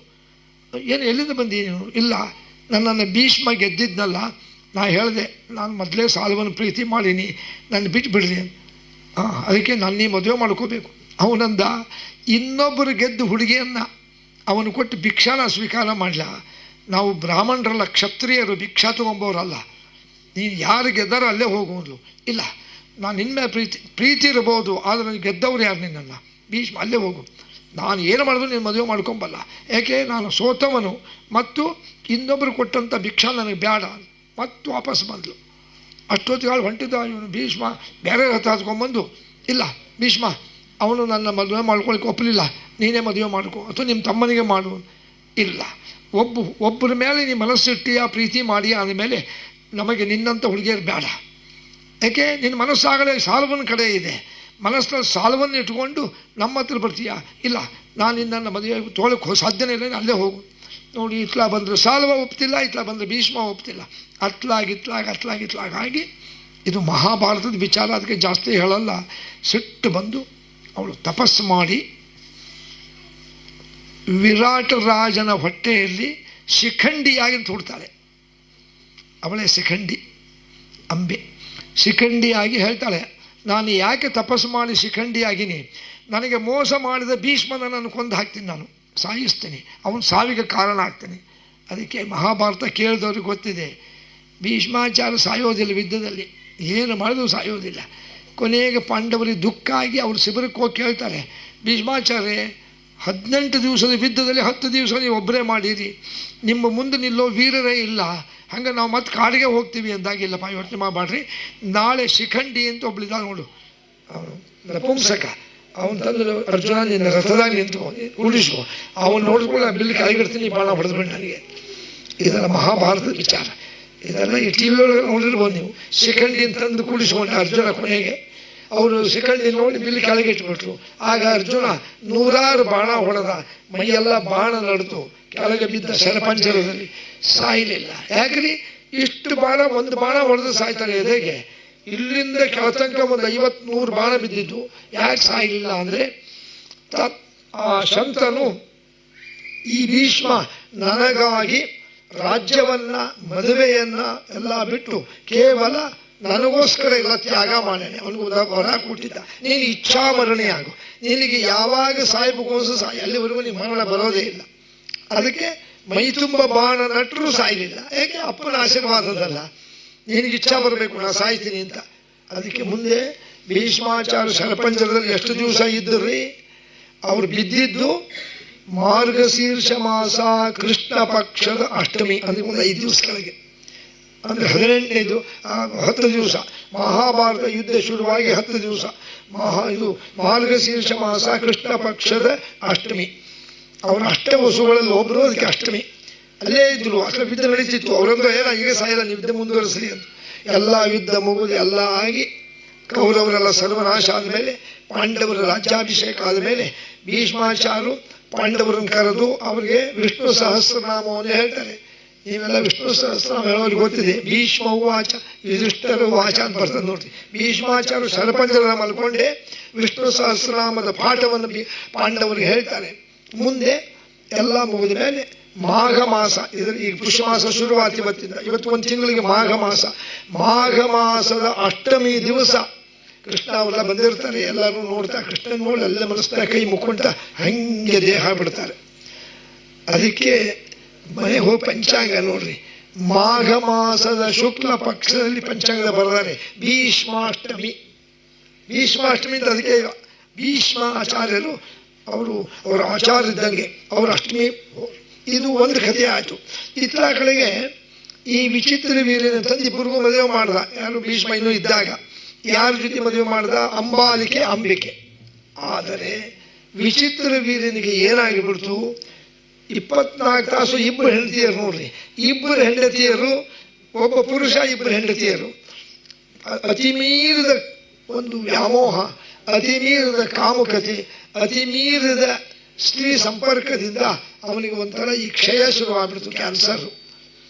ವೈದ್ಯರು ಬಂದು ಹೇಳಿದ್ರು, ಸತ್ಯವತಿಗೆ ನಿಮ್ಮ ಮಗನಿಗೆ ಅತಿಯಾದ ಸ್ತ್ರೀ ವ್ಯಾಮೋಹದಿಂದ ಅವನಿಗೆ ನಿರ್ವೀರ್ಯ ಆಗ್ಯಾನ, ಅವನಲ್ಲಿ ಮಕ್ಕಳಾಗೋದಿಲ್ಲ, ಮತ್ತು ನನ್ನ ವಂಶ ನಿಂತು ಬಿಡ್ತದೆ, ಶಂತನು ವಂಶ ನಿಂತು ಹೋಗ್ತದೆ, ಹೆಂಗಾರ ಮಾಡಿ ಇರಲಿಲ್ಲ, ಅವನಿಂದ ಅಂತೂ ಆಗೋದಿಲ್ಲ. ಆಗ ಆಗಿನ ಕಾಲ ದ್ವಾಪರ ಯುಗದ ಪದ್ಧತಿ, ಸತ್ಯವತಿ ಏನು ಮಾಡಬೇಕು ಅಂತ ವಿಚಾರ ಮಾಡಿ, ಹಾಗಾದರೆ ನಾನು ದೊಡ್ಡ ಮಗ ವೇದವ್ಯಾಸನೇ ಕೇಳ್ತೀನಿ ಅಂತಂದು ವೇದವ್ಯಾಸ ಅಂದರು. ಪ್ರತ್ಯಕ್ಷ ಆದ, ಅವ್ವ ಕರೆದ್ಯ, ನೋಡಪ್ಪ ನಿನ್ನ ತಮ್ಮ ವಿಚಿತ್ರ ವೀರ್ಯ, ಅವನಿಗೆ ಸಂತಾನ ಆಗೋ ಶಕ್ತಿ ಇಲ್ಲ, ಅವನಿಗೆ ಪುಂಸತ್ವ ಇಲ್ಲ, ಅದಕ್ಕೆ ನೀನು, ನಾನು ದೊಡ್ಡ ಮಗ, ಆಗಿನ ಕಾಲದ ಪದ್ಧತಿ ಇತ್ತು, ನಾನು ಇಬ್ಬರು ಸ್ವಸಂದ್ರಿಗೆ ಅಂಬಾಲಿಕೆ ಅಂಬಿಕೆಯಲ್ಲಿ ನೀನು ನಿಯೋಗ ವಿಧಿಯಿಂದ ಸಂತಾನ ಕೊಡಬೇಕು. ಇದು ದ್ವಾಪರ ಯುಗದಲ್ಲಿ ಮಾತ್ರ, ಕಲಿಯುಗದಲ್ಲಿ ಈ ಪದ್ಧತಿ ಇಲ್ಲ, ಪದ್ಧತಿ ಮಾಡಲೂಬಾರ್ದು, ಪದ್ಧತಿ ಇಲ್ಲ. ಬೇರೆ ಯುಗದಲ್ಲಿ ತ್ರೇತಾಯುಗ, ಕೃತಯುಗ, ದ್ವಾಪರ ಯುಗದಲ್ಲಿ ಈ ಪದ್ಧತಿ. ಆ ಸ್ತ್ರೀಗೆ ಪುರುಷನಿಂದ ಗಂಡನಿಂದ ಮಕ್ಕಳು ಆಗೋದಿಲ್ಲ ಅಂತ ತೀರ್ಮಾನ ಆದರೆ ದೊಡ್ಡವರಿಂದ ಸಂತಾನ ತಗೋಬಹುದು. ಹೇಗೆ ಸಂತಾನ ತಗೋಬಹುದು? ಸಂಪರ್ಕ ಮಾಡಿ ಅಲ್ಲ, ಬರೀ ಕಣ್ಣು ದೃಷ್ಟಿಯಿಂದ, ಬರೀ ಸ್ಪರ್ಶ ಮಾತ್ರದಿಂದ ಗರ್ಭಿಣಿ ಆಗ್ಬೇಕು, ಹಂಗೆ ಮಾಡ್ತಿದ್ರು. ಅವನಂದ, ಅವ್ವ ಏನಿದೆಯಲ್ಲ, ಇಲ್ಲಪ್ಪ ನೀನು ಮಾಡಲೇಬೇಕು, ನಮ್ಮ ವಂಶ ನಿಂತು ಹೋಗ್ತದೆ. ಹಾಗಾದರೆ ನಿಮ್ಮಿಬ್ಬರು ಸ್ವಸಂದ್ರಿಗೆ ಹೇಳು, 1 ವರ್ಷ ಅವರು ತಪಸ್ಸು ಮಾಡಬೇಕು, ಜಪ ಮಾಡಬೇಕು, ಎಲ್ಲ ಮಾಡಬೇಕು. ಅವೆಲ್ಲ ಆಗೋದಿಲ್ಲ, ಈಗ ತಕ್ಷಣ ಏನರ ವ್ಯವಸ್ಥೆ ಮಾಡು, ಹಾಗಾದ್ರೆ 3 ದಿವಸ ಮಾಡಲಿ. ಸರಿ, ಅವರು 3 ದಿವಸ ದಿನ ಜಪ ತಪ ಪೂಜಾ ಎಲ್ಲ ಮಾಡಿದ ಮೇಲೆ ವೇದವ್ಯಾಸರು, ಅವ್ವ ನಾನು ಅಲ್ಲಿ ಎದುರು ಒಂದು ಚಿಕ್ಕ ಕೊಠಡಿ ರೂಮ್ ಇದೆ, ಅಲ್ಲಿ ಕೂತಿರ್ತೇನೆ ಧ್ಯಾನ ಮಾಡ್ತಾ, ಒಬ್ಬ ಸೊಸೆಯನ್ನು ಕಳಿಸೋದು. ಮೊದಲೇ ಅಂಬಿಕೆ ಕಳಿಸಿದ್ಲು ನೋಡ್ರಿ, ಒಳಗೆ ಬಂದ್ಲು. ವೇದವ್ಯಾಸರು ನಾರಾಯಣನ ಅವತಾರ, ಕೋಟಿ ಸೂರ್ಯನ ಪ್ರಕಾಶ. ಒಳಗೆ ಬಂದ್ಲು, ಅವ್ರ ತೇಜಸ್ ನೋಡಿ ಕಣ್ಣೇ ಮುಚ್ಚಿಬಿಟ್ಲಕ್ಕೆ, ಈಯಪ್ಪ ನೋಡ್ಲಿಕ್ಕೆ ಆಗಲ್ಲ ಅಂತ ಹೊರಗೆ ಬಂದುಬಿಟ್ಲು. ಅವಳು ವೇದವ್ಯಾಸರನ್ನು ನೋಡಿ ಕಣ್ಣು ಮುಚ್ಚಿದ್ದಕ್ಕೆ ಮುಂದೆ ಗರ್ಭಿಣಿಯಾಗಿ ಮಗ ಹುಟ್ಟಿದ ಅವನೇ ಧೃತರಾಷ್ಟ್ರ ಕಣ್ಣಿಲ್ಲ. ಯಾಕೆ? ವೇದವ್ಯಾಸರ ನೋಡಿ ಕಣ್ಣು ಮುಚ್ಚಿಬಿಟ್ನಲ್ಲ. ಅವಳು ಮುಚ್ಚಿದ್ಲು, ಕಣ್ಣು ಮುಚ್ಚಿದ್ಲು. ಅವಳಂದ್ಲು ತಾಯಿ, ಅಯ್ಯೋ ಎಂಥ ಕೆಲಸ ಮಾಡಿದೆಮ್ಮ, ಕಣ್ಣೆ ಯಾಕೆ ಮುಚ್ಚಿದಿ, ನೋಡಿ ನಿನಗೆ ಕುರುಳು ಮಗ ಹುಡ್ತಾನೆ, ಬೇಡ.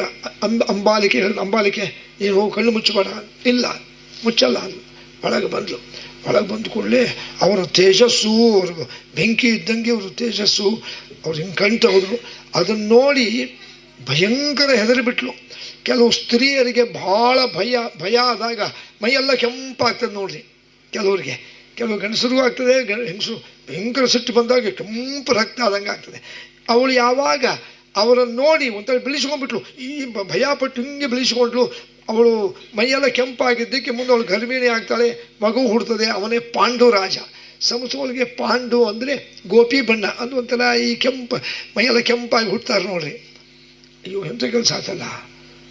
ಒಬ್ಬಳು ಕಣ್ಣು ಮುಚ್ಚಿದ್ದಕ್ಕೆ ಕುರುಡು ಹುಡ್ತಾಳೆ, ಅವನೇ ಧೃತರಾಷ್ಟ್ರ. ಮೈಯೆಲ್ಲ ಪಾಂಡು ಬಣ್ಣ ಆಗ್ತದೆ, ಪಾಂಡುರಾಜ. ಎಂಥ ಕೆಲಸ ಆತಲ್ಲ ಅಂತಂದು ಇನ್ನೊಂದು ಮಗನ ಕೇಳ್ತೀನಿ. ಮತ್ತೋದು ವೇದವ್ಯಾಸ, ಅವ್ವ ನೋಡು ನಿನ್ನ ಮಕ್ಕಳು ಇಬ್ಬರಿಗೂ ಕೊಟ್ಟಿನಿ, ಸ್ವತಂತ್ರಿಗೆ ನಾ ಹೋಗ್ತೀನಿ. ಅಲ್ಲಪ್ಪ, ಒಬ್ಬನ ಕುರುಡಾಗದ, ಒಬ್ಬನ ಕೈಯಲ್ಲಿ ಮೈಯೆಲ್ಲ ಬಿಳಿ ಬಣ್ಣ ಆಯ್ತು, ಅದಕ್ಕೆ ಇನ್ನೊಂದು ಅವಕಾಶ ಕೊಡು. ಅವ್ವ ಹಗಲೆಲ್ಲ ಹಂಗೆ ಮಾಡಬಾರ್ದು, ಇನ್ನೊಂದಪ್ಪ ಹೆಂಗಾರ ಮಾಡು, ಇದೇ ಕೊನೆಯದು, ಹಂಗಾರೆ ಮತ್ತೆ ಕೇಳಬೇಡ, ಇವತ್ತು ಕಳಿಸೋದು. ಮನೆಗೆ ಬಂದು ಸತ್ಯವತಿ ಹೇಳಿದ್ಲು, ಅಂಬಿಕೆ ಅಂಬಾಲಿಕೆ ಯಾರು ಹೋಗ್ತೀರಿ ವೇದವ್ಯಾಸ ಅಂತ? ಅತ್ತೆ ನಿಮ್ಮ ಕೈ ಮುಗಿತೀವಿ, ನಮ್ಮ ಕೈಲಿ ಆಗಲ್ಲ. ಯಾಕೆ ಹಂಗೆ ಮಾಡ್ತೀನಿ? ಇಲ್ಲ ನಮಗೆ ಬೇಕಾದ್ರೆ. ಆವಾಗ ಈ ಶಂತನು ಮನೆಗೆ ಅಂದರೆ ಸತ್ಯವತಿ ಮನೆಗೆ ಒಬ್ಬಳು ಮುಸುರಿ ತೊಳೆದು ಬರ್ತಿದ್ಲು. ಅರುಣ ಅಂತ ಅವಳ ಹೆಸರು, ಅರುಣಿ ಅಂತ. ಅರುಣಿ ಅವಳಂದ್ಲು ಮುಸುರಿ ತೊಳೆಯೋ ಶೂದ್ರ ಸ್ತ್ರೀ. ಬಂದು ಸತ್ಯವತಿ, ಅಮ್ಮ ನನಗೂ ಮಕ್ಕಳಾಗಿಲ್ಲ, ನನಗೊಂದು ಅವಕಾಶ ಕೊಡ್ರಿ. ನೀನು ಅವ್ರು ಸ್ವಸಂದ್ರ ಅಂದರು, ಆಕೆಗೆ ಕಳಿಸ್ರಿ, ಆಕೆಗೆ ಇಚ್ಛಾ ಅದ. ಅಲ್ಲಮ್ಮ ಸರಿ, ಹಾಗಾದರೆ ಚೆನ್ನಾಗಿ ಸ್ನಾನ ಮಾಡಿ ಎರ್ಕೊಂಡು ಒಳ್ಳೆ ಸೀರೆ ಉಟ್ಕೊಂಡು ಹೂ ಮುಡ್ಕೊಂಡು ಹೋಗು. ನಮ್ಮ ಸ್ವಸಂದ್ರಂಗೆ ಕಣ್ಣು ಮುಚ್ಚೋದಾಗಲಿ, ಭಯ ಪಡಬೇಡ, ಧೈರ್ಯವಾಗಿರು. ಇಲ್ಲ, ಅವಳು ಭಗವದ್ ಭಕ್ತಳ್ರಿ, ನಾರಾಯಣನ ಭಕ್ತಳಕ್ಕಿ. ಅವಳು ನೋಡ್ರಿ ಅಲಂಕಾರ ಮಾಡ್ಕೊಂಡು ಒಳಗೆ ಹೋದ್ಲು, ಹೆದರಲಿಲ್ಲ, ಕಣ್ಣು ಮುಚ್ಚಲಿಲ್ಲ, ಧ್ಯಾನ ಮಾಡ್ತಾ ನಿಂತುಬಿಟ್ಲು. ವೇದವ್ಯಾಸ ಹಿಂಗೆ ಕಣ್ಣು ಬಿಟ್ಟು ನೋಡಿದ್ರು. ಮುಂದೆ ಅವಳು ಗರ್ಭಿಣಿ ಆಗ್ತಾಳೆ. ಅವಳು ಹೊಟ್ಟೆಯಲ್ಲಿ ಹುಟ್ಟವನೇ ವಿದುರ. ನಮ್ಗೆ ಗೊತ್ತಾಯ್ತು ನೋಡ್ರಿ, ವಿದುರ ಯಾರ ಮಗ ಅಂತ ಗೊತ್ತ. ಅದಕ್ಕೆ ವಿದುರ ಅವನು ಕ್ಷತ್ರಿಯನಲ್ಲ, ತಾಯಿ ಶೂದ್ರನಲ್ಲ. ಶೂದ್ರದ ಹೊಟ್ಟೆಗೆ ಹುಟ್ಟಿದ ಅವನು ಹರಿಜನ ಇದ್ದಂಗೆ ಇರಲಿ. ಈ ವಿದುರ ಹಾಗಾದರೆ ಒಂದು ದೃಷ್ಟಿಯಲ್ಲಿ ವೇದವ್ಯಾಸರಿಂದ ಅಂಬಿಕೆಯಲ್ಲಿ ಹುಟ್ಟಿದವನು ಧೃತರಾಷ್ಟ್ರ, ವೇದವ್ಯಾಸರಿಂದ ಅಂಬಾಲಿಕೆಯಲ್ಲಿ ಹುಟ್ಟಿದವನು ಪಾಂಡುರಾಜ, ವೇದವ್ಯಾಸರಿಂದ ಅರುಣಿ ಎಂಬ ಶೂದ್ರಸ್ತಿಯಲ್ಲಿ ಹುಟ್ಟಿದವನೇ ವಿದುರ. ಹಾಗಾದರೆ ಒಂದು ದೃಷ್ಟಿಯಲ್ಲಿ ಅವನು ಅಧಿಕಾರವುಳ್ಳವನೇ. ಆದರೆ ಅವನಂದ, ಅಣ್ಣಂದ್ರ ನಾನು ಶೂದ್ರನ ಸ್ತ್ರೀ ಹೊಟ್ಟೆಗೆ ಹುಟ್ಟೀನಿ, ನಾನು ನಿಮ್ಮ ಅರಮನೆ ಇರಲಿಕ್ಕೆ ಯೋಗ್ಯ ಇಲ್ಲ, ನೀವು ಕ್ಷತ್ರಿಯರು ನೀವು ಇರ್ರಿ, ನಾನು ಹರಿಜನರ ಕೇರಿ ಅಂತ ಅಲ್ಲಿ ಇರ್ತೀನಿ. ಅಲ್ಲಪ್ಪ, ಇಲ್ಲ ನಿಮ್ಮ ಸೇವಾ ಮಾಡ್ಕೊಂಡಿರ್ತೀನಿ ಅಂತಂದು ಊರು ಹೊರಗೆ 4-5 ಮೈಲ್ ದೂರದಲ್ಲಿ ಒಂದು ಹರಿಜನರ ಕೇರಿತ್ತು. ಅಲ್ಲೇ ಹೆಂಗಿದ್ನಪ್ಪ ಅವನು?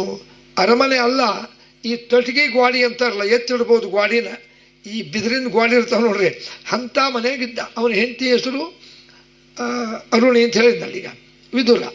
ಅಲ್ಲಿದ್ದಾಗ ಹೇಳ್ತಾರೆ ಶುಕಾಚಾರ್ಯರು, ಶ್ರೂಯಮಾನ ಕಥಪೂರ್ವಂ ವಿದುರಶ್ಚ ಮಹಾತ್ಮನ. ವಿದುರ ಯಾರಪ್ಪ ಅಂದರೆ ಅವನು ಭಯಂಕರ ದೇವರ ಭಕ್ತ. ಅದರಲ್ಲಿ ಕೃಷ್ಣ ಕಂಡ್ರಂತೂ ಭಯಂಕರ ಪ್ರೀತಿ ಅವನಿಗೆ, ಕೃಷ್ಣ ಭಕ್ತ.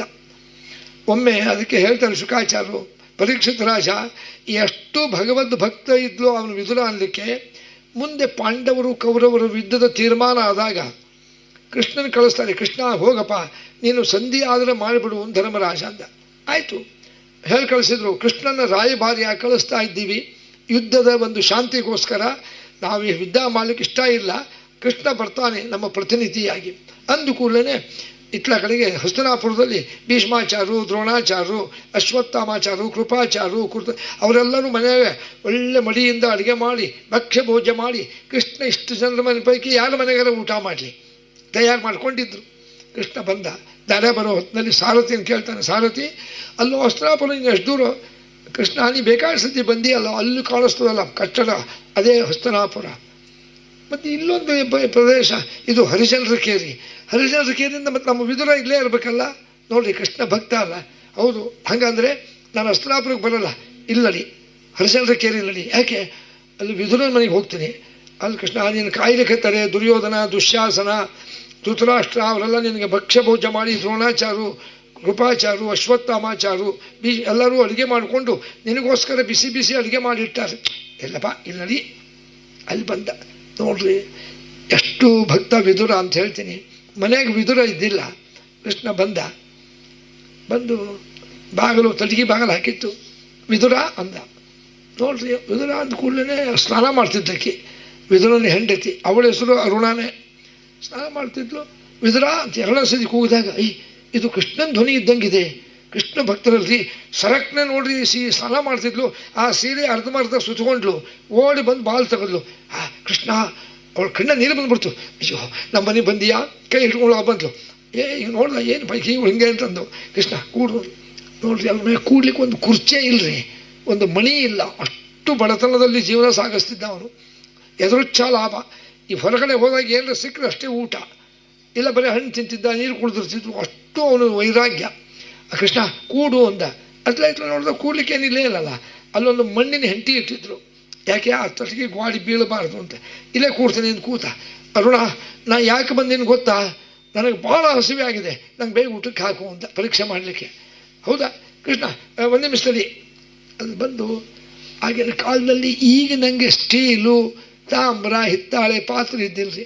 ಕಲಪರಟಿ ಕಲ್ಲಿನ ಪಾತ್ರೆಗಳು. ಹಿಂಗೆ ಕೈ ಹಾಕಿದ್ಲು. ಎದರಾಗೂ ಏನೇನೂ ಇಲ್ಲ. ಕೃಷ್ಣ ಬಂದು ನನಗೆ ಹಸಿವೆ ಆಗಿದೆ ಅಂತಾನೆ ಮನೆಯಾಗೆ ಇರಲಿಲ್ಲಲ್ಲ. ಇವನು ಬೇಕಂತ ಪರೀಕ್ಷೆ ಮಾಡಲಿಕ್ಕೆ. ಅರುಣ, ನಂಗೆ ಭಾಳ ಹಸಿವೆ ಆಗಿದೆ, ಬೇಗ ನಂಗೆ ಬೇಕು ಕೊಟ್ಬಿಡಿ ಅಂದರೆ. ಅವಳಂದ್ಲು, ಕೃಷ್ಣ ನಿನಗೆ ಒಂದು 5 ನಿಮಿಷ ಏನು ಮಾಡಲಿ ಅಂದ್ಲು. ಹೊರಗೆ ಬಂದ್ಲು. ಒಂದು ಬಾಳೆಹಣ್ಣಿನ ಗೊನೆ ಇತ್ತು ರೀ. ಬಾಳೆಹಣ್ಣಿನ ಗೊನೆ ಯಾವಾಗಿಂದ ಇವತ್ತಿಂದಲ್ಲದು. 8 ದಿವಸ ಕೆಳಗೆ ಇವು ರಸ್ತೆ ಒಳಗೆ ಒಬ್ಬರ ಮ್ಯಾಗ ಬಾಳೆ ಮರದಾಗ ಒಂದು ಗೊನೆ ಬಿಟ್ಟಿತ್ತು. ಎಲ್ಲ ಒಣಗಿತ್ತು ಅಂತ ಅವ್ರು ತಿಪ್ಪ್ಯಾಗ ಹೋಗದಿದ್ರು. ವಿದುರ ಅಂದ, ಇದು ಇನ್ನೂ ಕೆಲವು ಚಲೋ ಹಣ್ಣವಲ್ಲ, ಪಾಪ ಯಾರಿಗಾರ ಬರ್ತದೆ ಅಂತ ತಂದು ಇಟ್ಕೊಂಡಿದ್ದ. ಅಲ್ಲಿಗೆ ಒಂದು 15 ದಿವಸ ಆಗಿತ್ತದು. ಹಣ್ಣೆಲ್ಲ ಕಪ್ಪಾಗಿ ಬಿಟ್ಟಿದ್ವು. ಇವಳಂದ್ಲು, ಈ ಕೃಷ್ಣಂಗೆ ಕೊಡ್ಲಿಕ್ಕೆ ಏನಿಲ್ಲ, ಈ ಬಾಳೆಹಣ್ಣೆ ಕೊಟ್ಟರೆ ಆಗ್ತದೆ, ಕಪ್ಪಾಗಿ ಬಿಟ್ಟವೆ, ಎಲ್ಲ ಒಣಗಿ ಬಿಟ್ಟವೆ, ಹೆಂಗೆ ಮಾಡಲಿ ಅಂತಂದು. ಕೃಷ್ಣ, ನಿನಗೆ ಊಟ ಅಂದರೆ ಹಣ್ಣು ಕೊಟ್ಟರೆ ಆಗ್ತದೆ. ಏನರ ಕೊಡ್ರಿ, ಹಣ್ಣು ಕೊಟ್ಟರು ಸಾಕು. ನಿಮಗೆ ಗೊತ್ತಿದೆ, ಮನೆಗೆ ಯಾರ ಬಂದಾಗ, ಮುತ್ತೈದೆಯರು ಯಾರ ಬಂದಾಗ ಮನೆ ಕಪ್ಪನ್ನು ಹಣ್ಣಿದ್ರು ಕೊಡ್ಲಿಕ್ಕೆ ಹೋಗಲ್ಲ ನಾವು. ಇಂಥ ಹಣ್ಣು ಕೊಟ್ರೆ ಏನು ತಿಳ್ಕೊತಾರ್ರಿ, ಎಲ್ಲ ಒಣಗೆ ಕಪ್ಪಾಗ್ಯಾವ, ಕೊಡ್ಲಿದ್ರು ಚಿಂತೆ ಇಲ್ಲಪ್ಪ ಅಂತ ನಾವು ಅಂತೀವಿ.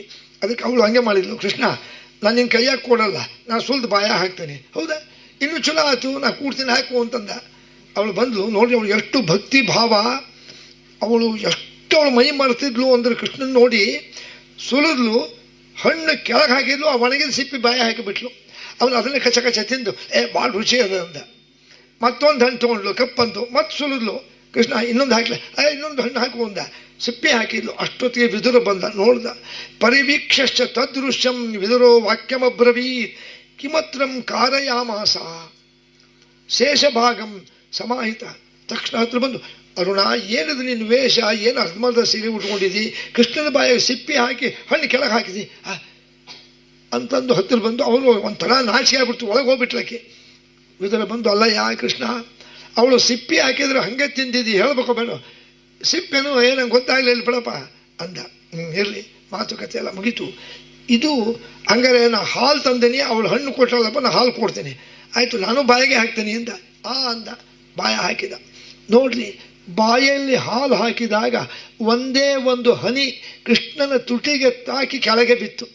ಇಲ್ಲಿ ಒಂದು ಹನಿ ಕೆಳಗೆ ಬಿದ್ದರೆ ಅಲ್ಲಿ ಹಸ್ತನಾಪುರದಲ್ಲಿ ದುರ್ಯೋಧನನ ಮನೆ ಮುಂದೆ ಹಾಲಿನ ಹಳ್ಳ ಹರಿಲಿಕ್ಕತ್ತು. ಭೀಷ್ಮಾಚಾರ್ಯ ಅಂದರು, ಇಲ್ಲಿ ಹಾಲಿನ ಹಳ್ಳ ಹರಿತದೆ ಅಂದರೆ ಸಾರಥಿ ಬಂದು ಹೇಳ್ದ, ವಿದುರನೇ ಕೃಷ್ಣ ಹೋಗ್ಯಾನಂತೆ, ಅಲ್ಲಿ ಹಾಲು ಕುಡ್ದಾನೆ, ಆ ಹಾಲು ಇಲ್ಲಿ ಹರಿತಾ ಇದೆ. ಸಿಟ್ಟು ಬಂದ್ಬಿಡ್ತದೆ ದುರ್ಯೋಧನಿಗೆ. ಅಲ್ಲ ಭೀಷ್ಮಾಚಾರ್ಯ ದ್ರೋಣಾಚಾರ್ಯ ಎಲ್ಲ ಭಕ್ಷ್ಯ ಭೋಜ ಕಡುಬು ಹೋಳಿಗೆ ಬೋಂಡ ಎಲ್ಲ ಮಾಡ್ಕೊಂಡು ಕಾಯ್ತಾ ಇದ್ರೆ ಅಲ್ಲಿ ಹೋಗಿ ಏನು ಊಟ ಮಾಡ್ತಾನೆ ಅವನು ಹರಿಜನ ಮನೆಯೊಳಗೆ. ಅವನು ಅತ್ಯಂತ ದರಿದ್ರ ಅಂತ ರಥ ಹತ್ಕೊಂಡ್ಬಂದು ಕೃಷ್ಣನಿಗೆ ಬೈತಾನೆ. ಕಿಮತ್ರಂ ಪುಂಡರೀಕಾಕ್ಷ ಭೀಷ್ಮ ದ್ರೋಣವು ಪರಿತ್ಯಜ್ಯ ಮಾಂಚೈವ ಮಧುಸೂದನ ಕಿಮತ್ರಂ ಪುಂಡರೀಕಾಕ್ಷ ಕೃತಂ ಋಷಲ ಭೋಜನ. ಅಲ್ಲಯ್ಯ ಭೀಷ್ಮಾಚಾರ್ಯರು ದ್ರೋಣಾಚಾರ್ಯ ಎಲ್ಲರನ್ನು ಬಿಟ್ಟು ನಮ್ಮೆಲ್ಲರನ್ನು ಬಿಟ್ಟು ಈ ಹರಿಜನನ ದರಿದ್ರ ಮನೆಗೆ ಏನು ಊಟ ಮಾಡ್ಲಿಕ್ಕೆ ಬಂದಿ ಅಂದ. ಕೃಷ್ಣಂದ ಶುದ್ಧಂ ಭಾಗವತ ಸ್ಯಾನ್ನಂ ಆ ಶುದ್ಧಂ ಭಾಗೀರಥಿ ಜಲಂ. ನನಗೆ ಭಕ್ಷ್ಯ ಭೋಜ್ಯ ಮುಖ್ಯ ಅಲ್ಲ, ನಿಜವಾದ ಭಕ್ತಿ ಮುಖ್ಯ. ವಿದುರ ಅತ್ಯಂತ ನನಗೆ ಪ್ರೀತಿ ಪಾತ್ರನಾದ ಭಕ್ತ, ಅವ್ರ ಗಂಡ ಹೆಂಡತಿ. ನನಗೆ ಭಕ್ಷ್ಯ ಭೋಜ್ಯ ಬೇಡ, ಭಕ್ತಿಯಿಂದ ಕೊಡೋ ಏನೇ ಆದರೂ ಸರಿ. ಅದಕ್ಕೆ ಕೃಷ್ಣ ಗೀತೆ ಒಳಗೆ ಹೇಳ ನೋಡ್ರಿ, ಪತ್ರಂ ಪುಷ್ಪಂ ಫಲಂ ತೋಯಂ ಯೋಮೇ ಭಕ್ತಿಯ ಪ್ರಯಚ್ಛತಿ. ನನಗಾಗಿ ಯಾರು ಹಣ್ಣು ಹೂವು ನೀರು ಕೊನೆಗೆ ಎಲೆ ಕೊಟ್ಟರೂ ಸಾಕು, ನಾನು ಸ್ವೀಕಾರ ಮಾಡ್ತೇನೆ. ವಿದುರನ ಕೊಟ್ಟುಕೊಳ್ಳೇನೆ. ಇಂಥ ವಿದುರ ಅತ್ಯಂತ ಭಗವದ್ ಭಕ್ತ. ಅವನು ರಾಜ್ಯವನ್ನು ಬಿಟ್ಟು ಪ್ರಯಾಗ, ಇವತ್ತಿನ ಅಲಹಾಬಾದ್ ಅಲ್ಲಿಗೆ ಬಂದಿದ್ದ. ಮೈತ್ರೇಯರಿಗೆ ಬಂದರು ಅಂತ ಹೇಳಿದಾಗ ಯಾಕೆ ಬಂದ? ಕಿಮತ್ರಂ ಋಷಿಶ್ರೇಷ್ಠ ತ್ಯಕ್ವಾ ಹಸ್ತಿನಪುರ ಉತ್ತಮಂ. ಪರೀಕ್ಷಿತ ಕೇಳ್ತಾನೆ ಶುಕಾಚಾರ್ಯ, ಯಾಕೆ ವಿದುರ ಹಸ್ತಿನಾಪುರ ಬಿಟ್ಟಲ್ಲೇ 400-500 ಮೈಲ್ ದೂರ ಬಿಟ್ಟು ಯಾಕೆ ಬಂದ? ಕಾರಣ ಹೇಳ್ತೇನೆ. ಈ ಮಹಾಭಾರತದ ಯುದ್ಧ ತೀರ್ಮಾನ ಆಗಿಬಿಡ್ತು. ಯುದ್ಧ ತೀರ್ಮಾನ ಆದ ಮೇಲೆ ನೋಡ್ರಿ, ಭಯ ಯಾರಿಗೆ ಗೊತ್ತೇನ್ರಿ? ಧೃತರಾಷ್ಟ್ರನ ಭಯ. ಭೀಮ ಪ್ರತಿಜ್ಞೆ ಮಾಡ್ಯಾನೆ ದುರ್ಯೋಧನ ತೊಡೆ ಮುರಿತೀನಿ ಅಂತ. ಅರ್ಜುನ ಪ್ರತಿಜ್ಞೆ ಮಾಡ್ಯಾನೆ ನಾನು ಅನೇಕರನ್ನು ಸಾಯಿಸ್ತೀನಿ ಅಂತಂದು. ಮತ್ತು ಭೀಮ ಪ್ರತಿಜ್ಞೆ ಮಾಡ್ಯಾನೆ ನನ್ನ ಮಕ್ಕಳನ್ನೆಲ್ಲರನ್ನೂ ಕೊಂದು ಹಾಕ್ತೀನಿ ಅಂತ. ಅದೇ ಯೋಚನೆಯಿಂದ ರಾತ್ರಿ ನಿದ್ದೆ ಬರ್ತಿದ್ದಿಲ್ಲ ಧೃತರಾಷ್ಟ್ರನಿಗೆ. ಏನು ಮಾಡಬೇಕಪ್ಪ, ಹೆಂಗಾರ ಮಾಡಿ ಇದು ಯುದ್ಧ ನಡೀಬಾರ್ದು, ಯುದ್ಧದಲ್ಲಿ ನನ್ನ ಮಕ್ಕಳೇ ಗೆಲ್ಲಬೇಕು, ಪಾಂಡವರೇ ಸೋಲಬೇಕು, ಹಿಂಗೆಲ್ಲ ಮನಸ್ಸಿನಾಗೆ. ಕೊನೆಗೆ ಯಾವಾಗ ನಿದ್ದೆ ಬರಲಿಲ್ಲ, ಅವರ ಸಾರಥಿ ಧೃತರಾಷ್ಟ್ರದ ಸಾರಥಿ ಸಂಜಯ ಅಂತ, ಸಂಜಯಂ ಪ್ರೇಷಯಾಮಾಸ ಹೇಳಿ ಕಳಿಸ್ದ. ಬಂದು ರಾಜರೇ ಹೇಳಿ ಕಳಿಸಿದ್ರ, ಈಗಿಂದೇಗಲ್ಲಿ ಹೋಗಿ ವಿದುರನ್ ಕರ್ಕೊಂಬ ಅಂದರು. ಅಲ್ಲ ರಾತ್ರಿ 10 ಗಂಟೆ ಆಗಿದೆ, 10 ಗಂಟೆ ಆಗಿದೆ, ಇರಲಿ ಚಿಂತಿಲ್ಲ, 10 ಗಂಟೆ ಆದರೂ ಚಿಂತಿಲ್ಲ, ಹೋಗಿ ವಿದುರನ್ ಕರ್ಕೊಂಬ. ಬಂದ. ರಾತ್ರಿ 10-10:30 ಆಗಿತ್ತು. ವಿದುರ, ಮಹಾರಾಜರು ನಿಮ್ಮ ಅಣ್ಣಂದ್ರೆ ಕರೀತಾರೆ, ಈಗ ನಾಳೆ ಬರ್ತೀನಿ, ಇಲ್ಲ ಈಗ ಕರ್ಕೊಂಬ ಅಂತಾರೆ. ಬಂದ. ನೋಡ್ರಿ, ಆಗತಂ ವಿದುರಂ ವೀಕ್ಷ ಕುಶಲಾನ್ ವಾಕ್ಯಮಬ್ರವೀತ್. ಎಲ್ಲ ಆದಮೇಲೆ ಅವನು ಮಂಚನ ಕೂತಿದ್ದ, ಕೆಳಗೆ ಕೂತ ನೆಲದ ಮೇಲೆ. ವಿದುರ ನಮಸ್ಕಾರ ಮಾಡಿ, ಅಣ್ಣ ಕಿಮತ್ರಂ ಪ್ರೇಷಯಾಮಾಸ, ನನಗೆ ಯಾಕೆ ಹೇಳಿ ಕಳಿಸಿದ್ರಿ? ಇಲ್ಲಪ್ಪ, ಯಾಕೆ ಹೇಳಿ ಕಳಿಸಿದೆ ಅಂದರೆ ನನಗೆ ಹೊಟ್ಟೆ ನಿದ್ರೆ ಬರ್ತಿಲ್ಲಪ್ಪ, ರಾತ್ರಿ ಹೊಟ್ಟೆ ಕಣ್ಣು ಹತ್ತಿಲ್ಲ. ನೋಡ್ರಿ, ನಿದ್ರೆ ಬರಲಿಲ್ಲ ಅಂದಾಗ ಅವನಂದ ವಿದುರ, ಅಣ್ಣ ಧೃತರಾಷ್ಟ್ರ, ಮನುಷ್ಯನಿಗೆ ಸ್ತ್ರೀಯರಿಗಾಗಲಿ ಪುರುಷರಿಗಾಗಲಿ ರಾತ್ರಿ ನಿದ್ದೆ ಬರೋದಿಲ್ಲ ಅಂದರೆ 3 ಕಾರಣ. 4ನೇ ಕಾರಣನೇ ಅಲ್ಲ, 3 ಕಾರಣ ಅಂದ. ನೋಡ್ರಿ, ಇಲ್ಲಿ ಒಂದು ತಮಾಷೆ ವಿಚಾರ ಇದೆ. ಒಂದು ಉದಾಹರಣೆಗೆ ತಮಾಷೆಗೆ ಹೇಳ್ತಾರೆ. ಒಬ್ಬ ವ್ಯಕ್ತಿಗೆ, ಒಬ್ಬ ಪುರುಷನಿಗೆ ನಿದ್ದೆ ಬರ್ತಿದ್ದಲ್ಲ, ಡಾಕ್ಟರ್ ಹತ್ರ ಹೋದ. ಈಗಿನ ಕಾಲಕ್ಕೆ ಡಾಕ್ಟರ್ ಅಂದರು, ಯಾಕಪ್ಪ ನಿದ್ದೆ ಬರಲ್ಲ? ಯಾಕೆ? ಊಟ ಮಾಡ್ತೀನಿ? ಮಾಡ್ತೀನಿ. ಹಾಲ್ಗಿಲ್ ಕುಡಿತೀಯ, ಹಣ್ಣು ತಿಂತೀಯ, ಚೆನ್ನಾಗಿ ಹೊಟ್ಟೆ ಊಟ ಮಾಡ್ತೀನಿ ರೀ, ಒಂದು ಗುಳಿಗೆ ಕೊಡ್ತೀನಿ ತಗೋ, ಇವತ್ತು ಕೊಟ್ರಪ್ಪ. ಹೋದ ಮನೆಗೆ, 2 ದಿವಸ ಬಿಟ್ಟು ಬಂದ. ನಿದ್ದೆ ಬಂತ? ಹೊಟ್ಟೆ ಬರಲಿಲ್ಲ ರೀ. ಹೌದು, ಸ್ಟ್ರಾಂಗ್ ಗುಳಿಗೆ ಕೊಟ್ಟ, ತೊಗೊಂಡ್ಕೊಳ್ಳೆ ನಿದ್ದೆ ಬರಬೇಕು. ತೊಗೊಂಡ 2 ದಿವಸ ಬಂದ, ಏನು ಬರಲಿಲ್ಲ. ಹಾಗೆ ಇಂಜೆಕ್ಷನ್ ಮಾಡ್ತೀನಿ, ಒಳ್ಳೆ ಸ್ಟ್ರಾಂಗ್ ಇಂಜೆಕ್ಷನ್ ಮಾಡ್ದ. ನಿಮ್ಮ ಮನೆಗೆ ಹೋಗೋಷ್ಟು ತೂಕುಡಿಸ್ಕೊಳ್ತಾ ಹೋಗ್ತೀನಿ ನೋಡು ಅಂದ. ದಿವಸ ಬಂದ, ನಿದ್ದೆ ಬಂತ? ಕಣ್ಣು ಹಂಗೆ ಕೂತಿದ್ದೆ. ಇವನ ಅಲ್ಲೋ, ಗುಳಿಗೆ ತೊಗೊಂಡ್ರೆ ಬರಲಿಲ್ಲ, ಇಂಜೆಕ್ಷನ್ ತೊಗೊಂಡ್ರೆ ಬರಲಿಲ್ಲ. ಹಾಗಾದ್ರೆ ನಿಂಗೆ ನಿದ್ದೆ ಬರಬೇಕಾದ್ರೆ ಒಂದು ಉಪಾಯ ಇದೆ. ಏನು? ನಿಮ್ಮೂರಲ್ಲಿ ಯಾರು ಪುರಾಣ ಪ್ರವಚನ ಮಾಡ್ತಾರನು, ಅಲ್ಲಿ ಹೋಗಿ ಕೂತ್ಕೋ. ಪುರಾಣದಲ್ಲಿ ಹೋಗಿ ಕೂಡು, ಬೇಡ ಅಂದು ತೂಕಡಿಗೆ ಬರ್ತದೆ. ಕ್ಷಮಿಸ್ಬೇಕು, ಎಲ್ಲರಿಗೂ ಅಲ್ಲ, ಭಾಳ ಜನಕ್ಕೆ. ನೀವು ನೋಡ್ರಿ, ಪರೀಕ್ಷೆ ಮಾಡಿರ್ಬೇಕಾದ್ರೆ ಎಲ್ಲರ ಸುಮ್ಮನೆ ಏನೋ ಗಮಕ ವಾಚನ ಹೇಳ್ತಿರ್ತಾರೆ ನೋಡ್ರಿ. ಭಾಳ ಮಂದಿ ಕೂತಿರ್ತಾರೆ, ನೋಡೋರಿಗೆ ಭಕ್ತಿಯಿಂದ ಕೇಳ್ತಾರೆ ಅಂತ ತಲೆ ತೆಗಿಸಿ ಕೂತಿರ್ತಾರೆ, ಕಣ್ಣು ಮುಚ್ಚಿಬಿಟ್ಟಿರ್ತದೆ. ನೋಡೋ ಎಷ್ಟು ಭಕ್ತಿಯಪ್ಪ, ಪಾಪ ತಲೆ ತೆಗಿಸೋರ ಮೇಲೆ ಎತ್ತಿಲ್ಲ. ಅವ್ರು ಯಾಕೆ ತಲೆ ತೆಗಿಸ್ತಾರೆ? ಮಂದಿ ನೋಡಬಾರ್ದು, ನಾವು ಮಲಗಿದ್ದು ಅಂತಂದು ಕ್ಷಮಿಸ್ಬೇಕು. ಎಲ್ಲರೂ ಅಲ್ಲ, ಭಾಳ ಜನ ಹಂಗೆ ಮಾಡ್ತಾರೆ ಅಂತ ತಮಾಷೆ. ಇವನಂದ ವಿದುರ ತ್ರಯಾಣಾಂ ಕಾರ್ಯವರ್ತಶ್ಚ ಕಾರಣಾಂ ತತ್ರ ನಿರೂಪಿತ. ಒಬ್ಬ ಮನುಷ್ಯನಿಗೆ ನಿದ್ದೆ ಬರಲ್ಲ ಅಂದರೆ 3 ಕಾರಣ, 4ನೇ ಕಾರಣವೇ ಇಲ್ಲ. ಯಾವ್ದಪ್ಪ? ತಸ್ಕರಾಣಾಂ ವಿಶೇಷಸ್ತು, ಕಳ್ಳರಿಗೆ ನಿದ್ದೆ ಬರೋದಿಲ್ಲ. ರಾತ್ರಿ ಹೊತ್ತಲ್ಲಿ ಕಳ್ತನ ಮಾಡ್ಲಿಕ್ಕೆ ಹೋಗೋರು ನಿದ್ದೆ ಹೆಂಗೆ ಬರ್ತದ್ರಿ?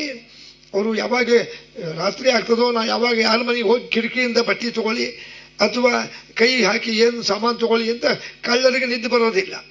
ನಿನಗೆ ಸಂಬಂಧ ಇಲ್ಲ ಧೃತರಾಷ್ಟ್ರ, ನೀನು ಚಕ್ರವರ್ತಿ, ನೀನೇನು ಕಳ್ಳಲ್ಲ, ಈ ಕಾರಣ ನಿಂಗೆ ಬರೋದಿಲ್ಲ. ಎರಡನೇದು ಕಾಮುಕಾನಾಂ ವಿಶೇಷಸ್ಥ, ಕಾಮಾರ್ಥಿಗಳಿಗೆ ಕಾಮುಕರಿಗೆ ನಿದ್ದೆ ಬರೋದಿಲ್ಲ.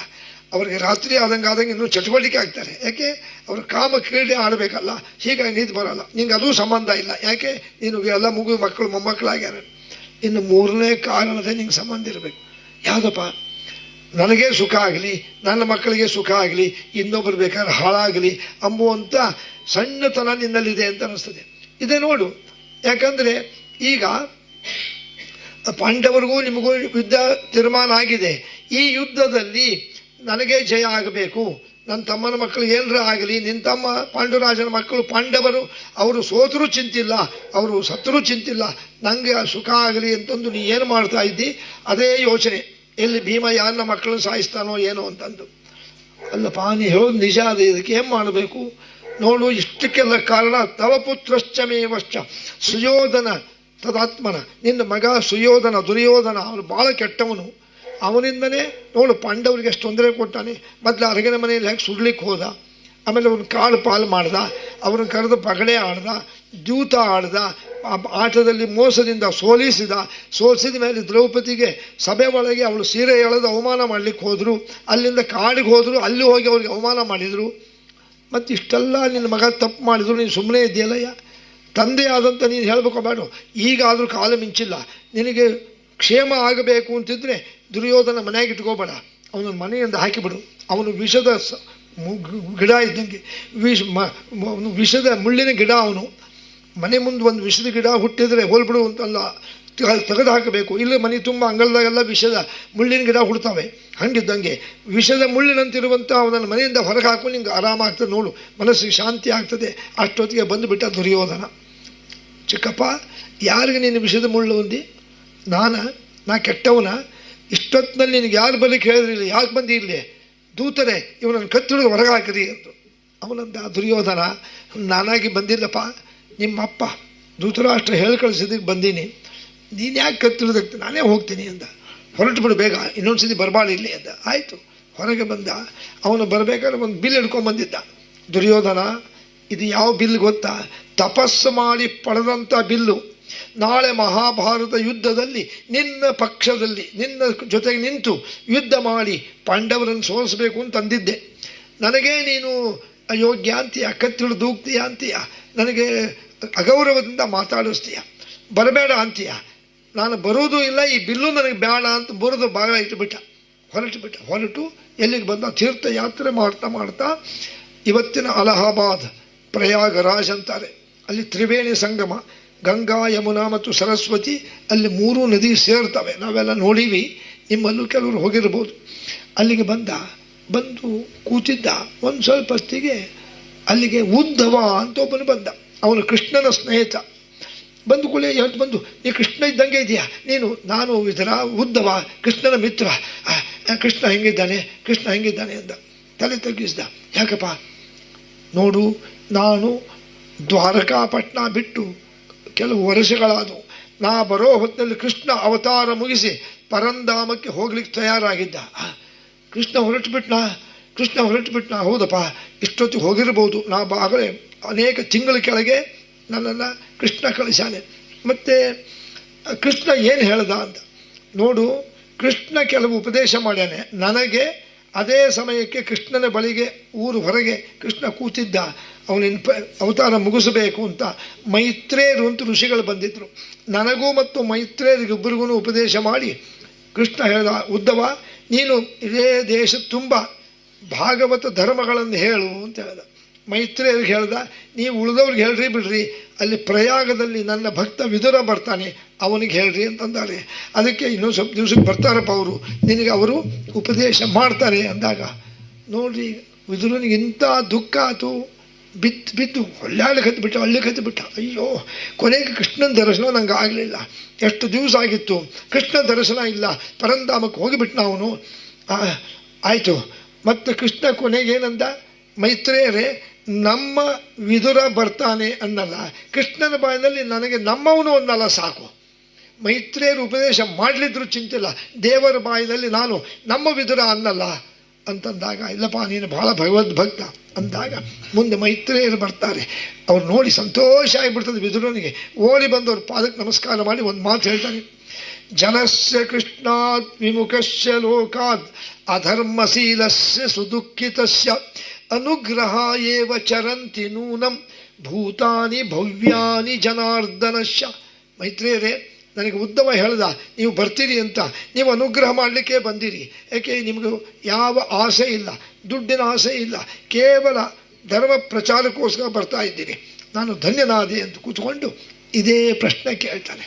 ಸ್ವಾಮಿ, ಹಿಂದೆ ಸ್ವಯಂಭು ಮನುವಿನ ಇಂದ 3 ಹೆಣ್ಣುಮಕ್ಕಳು ಹುಟ್ಟಿದ್ರು, ದೇವಹೂತಿ, ಆಕೂತಿ, ಪ್ರಸೂತಿ, ಪ್ರಿಯವೃತ, ಉತ್ತಾನ ಪಾದ ಅಂತ ಗಂಡು ಮಕ್ಕಳು. ಅವ್ರ ಚರಿತ್ರೆ ಹೇಳ್ರಿ ಅಂದಾಗ, ಸಾಧುಪುಷ್ಟಂ ತ್ವಯಾ ವತ್ಸ ಲೋಕಾನುಗ್ರಹ ಕಾಂಕ್ಷೆಯ. ನೀನು ಭಾಳ ಒಳ್ಳೆ ಪ್ರಶ್ನೆ ಕೇಳಿದಿ. ನೋಡಪ್ಪ, ಸ್ವಯಂಭು ಮನುವಿನಿಂದ ದೊಡ್ಡ ಮಗ ಯಾರು? ದೊಡ್ಡ ಮಗಳು ದೇವಹೂತಿ. ಅವಳನ್ನು ಕರ್ದಮರು ಅಂಬೋರಿಗೆ ಕೊಡ್ತಾನೆ. ಒಬ್ಬ ಪ್ರಜಾಪತಿಗಳು ಅಂದರೆ ಪ್ರಜಾ ಸೃಷ್ಟಿ ಮಾಡುವವರು ಕರ್ದಮರು. ಆದರೆ ಏನಾಗ್ತದೆ, ಕರ್ದಮರಿಗೆ ವಯಸ್ಸು ಭಾಳ, ಸುಮಾರು ಒಂದು 75 ವರ್ಷ, ದೇವಹೂತಿಗೆ ಒಂದು 20 ವರ್ಷ. ಅವರಂತಾನೆ ಸ್ವಯಂಭು, ನನ್ನ ಮಗಳು ಚಿಕ್ಕವಳು, ನೀವು ಕನ್ಯಾರ್ಥಿ ಮಗಳನ್ನು ಕೊಡ್ರಿ ಅಂತ ಅಂತೀರಿ. ಅನುಮಾನ ಮಾಡಿ ಕತ್ತಿದ. ನೋಡಪ್ಪ, ಮತ್ತೆ ಕೊಟ್ಟರು ನೋಡು, ಮತ್ತೆ ಕೊಟ್ಟರು ಚೆನ್ನಾಗಿರ್ತದೆ ಅಂದರು. ಮಗಳು ನೋಡಿದ್ಲು. ಅವರು ಮಹಾಜ್ಞಾನಿಗಳಿದ್ದರು. ಗಡ್ಡ ಮೀಸೆಲ್ಲ ಬೆಳ್ಳಗಾಗಿ ಹೋಗಿದ್ದು, ವಯಸ್ಸಾಗಿತ್ತು. 20 ವರ್ಷದ ಹುಡುಗಿ 75 ವರ್ಷದ ಹುಡುಗ ಕರೆದ್ರು. ದೇವಹೂತಿ, ಕರ್ದಮರು ನೀನನ್ನು ಮದುವೆ ಮಾಡ್ಕೋತೀನಿ ಅಂತಾರೆ. ಅವಳು ಹಿಂಗೆ ಅವ್ರು ನೋಡಿದ್ಲು. ನೋಡ್ರಿ, ಸ್ತ್ರೀಯರು ಜ್ಞಾನಿಗಳಿರಬೇಕು. ಅವ್ರು ನೋಡ್ಕೊಳ್ಳಿ. ಅವ್ರಿಗೆ ಅನುಮಾನ ಆಯಿತು, ಇವರು ಭಾಳ ಜ್ಞಾನಿಗಳು ಅಂತ ಅನ್ನಿಸ್ತದೆ. ಇರಲಿ ಎಂದು ಅಪ್ಪ ಮದುವೆ ಮಾಡಿಕೊಡು ಅಂದರು. ಮದುವೆ ಮಾಡಿಕೊಟ್ಬಿಟ್ಟ. ಕರ್ಕೊಂಬಂದ್ರು ಮನೆಗೆ. ನೋಡ್ರಿ, ಇಲ್ಲ ನಿನ್ನ ಮೇಲೆ ಭಾಳ ಪ್ರೀತಿ ಇತ್ತು, ಅದಕ್ಕೆ ಮದುವೆ ಮಾಡ್ಕೊಂಬಂದೆ ಅಂತ ಅಂದರು. ಮನೆಗೆ ಬಂದು ಕೂಡಲೇ ದೇವಹೂತಿ, ಇದು ನಮ್ಮ ಆಶ್ರಮ ಕಾಡಿನಲ್ಲಿ, ನಿನ್ನ ದಿನಚರಿ ಏನು ಅಂತ ಹೇಳ್ತೀನಿ ಕೇಳು. ಯದ್ಯಪಿ ನೀನು ಸ್ವಯಂಭುವಿನ ಮಗಳು, ರಾಜಕುಮಾರಿ, ಆದರೆ ಇಲ್ಲಿ ಬಂದಾಗ ನೀನು ಋಷಿ ಪತ್ನಿ. ನಾನು ಮೈತ್ರೇಯ ಋಷಿ. ನಾನು ನೀ ಇಲ್ಲಿ ಮಾಡಬೇಕಾದ ಒಂದು ಬೆಳಗ್ಗೆ 4:15 ಹೇಳಬೇಕು. ಎದ್ದು ಅಲ್ಲೊಂದು ಬಾವಿ ಇದೆ ನೋಡು, ಆ ಬಾವಿಯಲ್ಲಿ ನೀರು ಸೇರಿಕೊಂಡು ಸ್ನಾನ ಮಾಡಬೇಕು. ಬಾವಿ ಮೇಲೆ ತಣ್ಣೀರು, ಒಂದು ಕೊಡ ನೀರು ತೊಗೊಂಬಂದು ಗೋಮಯ ಹಾಕಿ, ಮನೆ ಮುಂದೆ ದೊಡ್ಡ ಅಂಗಳ ಇದೆ, ಎಲ್ಲ ತಳಿ ಹೊಡೆದು ಹೋಮ ಕುಂಡಗಳಿಗೆಲ್ಲ ರಂಗೋಲಿ ಹಾಕಿ ತಯಾರು ಮಾಡಬೇಕು. 6 ಗಂಟೆ ನಮ್ಮ ಶಿಷ್ಯರು ಬರ್ತಾರೆ, ಎಲ್ಲ ಹೋಮ ಎಲ್ಲ ಶುರುವಾಗ್ತದೆ.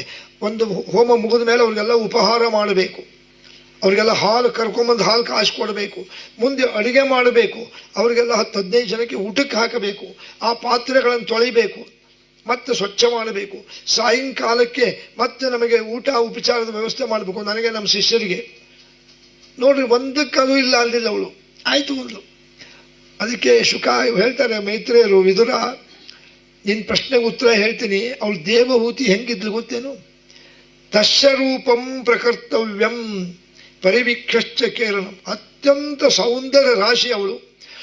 ಎಷ್ಟು ಸುಂದರವಾಗಿದ್ಲು ಅನ್ನಲಿಕ್ಕೆ ಭಾಗವತ ಒಂದು ಮಾತು ಹೇಳ್ತದೆ. ಇನ್ನೂ ಮದುವೆ ಆಗಿದ್ದಿಲ್ಲ, ಇನ್ನೂ ಒಂದು 20 ವರ್ಷ ಆಗ್ತಾ ಬಂದಿತ್ತು. ಮನೆ ಮೇಲೆ ಚೆಂಡ ಆಡ್ತಿದ್ಲು. ಚೆಂಡನಂತೆ ಅವಳು ಕುಣಿಕೊಂಡು ಆಡ್ತಿದ್ಲು. ಆಕಾಶದಲ್ಲಿ ಚಿತ್ರರಥ ಅಂತ ಒಬ್ಬ ಗಂಧರ್ವ ಹೋಗ್ತಿದ್ದ ವಿಮಾನದಾಗೆ, ಹೆಂಡತಿ ಮಕ್ಕಳ ಜೊತೆಗೆ, ಹೆಂಡತಿ ಜೊತೆಗೆ ಹೆಂಗೆ ಬಗ್ಗೆ ನೋಡ್ದ, ಯಾರಪ್ಪ ಇವಳು, ಅಬ್ಬಬ್ಬ ಎಂಥ ಸೌಂದರ್ಯ ಅಂತ ಅವಳ ರೂಪಕ್ಕೆ ತಲೆ ತಿರುಗಿ ಬಿದ್ದು ಬಿಟ್ಟ. ಆ ವಿಮಾನ ಕೆಳಗೆ ಬಂತು. ಹೆಂಡತಿದ್ಲು, ಯಾಕೆ ಬಿದ್ದ್ರಿ ಅಂದ್ಲು. ಹೆಂಡತಿಗೆ ಹೆಂಗೆ ಹೇಳ್ತಾನೆ, ಅವಳ ರೂಪಕ್ಕೆ ನೋಡಿ ಮರುಳಾಗಿ ಬಿದ್ದೆ ಅಂತ ಅನ್ಲಿಲ್ಲ. ಇಲ್ಲ, ಯಾಕೋ ತಲೆ ತಿರುಗಿ ಬರ್ರಿ ಅಂದ್ಲು. ಅಂದರೆ ಗಂಧರ್ವರೇ ಸುಂದರರು. ಅಂಥ ಗಂಧರ್ವರು ದೇವಹೂತಿಯನ್ನು ನೋಡಿ ಅವಳ ರೂಪಕ್ಕೆ ಮರುಳಾಗಿ ತಲೆ ತಿರುಗಿ ಬಿದ್ದಾರೆ ಎಂದು ಎಷ್ಟು ಸೌಂದರ್ಯ. ಆದರೆ ಇಲ್ಲಿ ಬಂದಾಗ ಅವರು ಕರ್ದಮರಿಷ್ಟು ಹೇಳಿಬಿಟ್ರು. ದಿನ ಶುರುವಾತಪ್ಪ.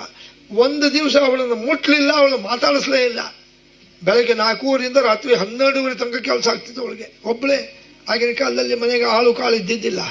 ಆದರೆ ಒಂದು ದಿವಸ ಅವಳು ಬೇಜಾರು ಮಾಡ್ಕೊಳ್ಳಿಲ್ಲ. ನನಗೆ ಇಷ್ಟು ಪ್ರೀತಿಯಿಂದ ಮದುವೆ ಮಾಡ್ಕೊಂಡ್ಬಂದು ಅವರೆಲ್ಲ ಹೋಮ ಮುಗಿಸಿ ಹೋಮ ಕುಂಡದ ಹತ್ರ ಮಲ್ಕೋತಾರೆ. ನಾನು ಅಡುಗೆ ಮನೆ ಒಳಗೆ ಒಲೆ ಮುಂದೆ ಮಲ್ಕೋತೀನಿ. ನನಗೆ ಮಾತೇ ಆಡ್ತಿಲ್ಲ, ನಾನು ನೋಡ್ತಾನೂ ಇಲ್ಲ, ನನ್ನ ಕಡೆ ಗಮನನೇ ಇಲ್ಲಲ್ಲ ಅನ್ಕೊಳ್ಳಿಲ್ಲ ಅವಳು. ಇರಲಿ, ಒಳ್ಳೆ ಟೈಮ್ ಬರ್ತದೆ ಅಂತ ನೋಡ್ರಿ. ವತ್ಸರಾಂತೆ ಸಮಾವೃತ್ಯ ಪ್ರೇಷಯಾಮಾಸ ತನ್ ಸತೀಂ. 1 ವರ್ಷ ಆಯಿತು. ಅವತ್ತೇ ನಾವೆಲ್ಲ ಮದುವೆ ಆದ 1 ವರ್ಷಕ್ಕೆ ವೆಡ್ಡಿಂಗ್ ಆ್ಯನಿವರ್ಸರಿ ಮಾಡ್ಕೋತೀವಿ. ಅವ್ರ ವೆಡ್ಡಿಂಗ್ ಆ್ಯನಿವರ್ಸರಿ ಹೆಂಗದ ನೋಡ್ರಿ. ಕೂತಿದ್ರು, ಬೆಳಗ್ಗೆ ಎದ್ದು ಮುಗಿಸಿ ಎಲ್ಲ ಹೋಮ ಮುಗಿಸಿ ಪಾಪ ಕೊಡ ತೊಗೊಂಬರ್ತಿದ್ರು ನೀರು. ದೇವತಿ ಅಂದರು, ಕೊಡ ಇಟ್ಟು ಬಂದು ನೋಡಿ ಎಷ್ಟು ಭಯ.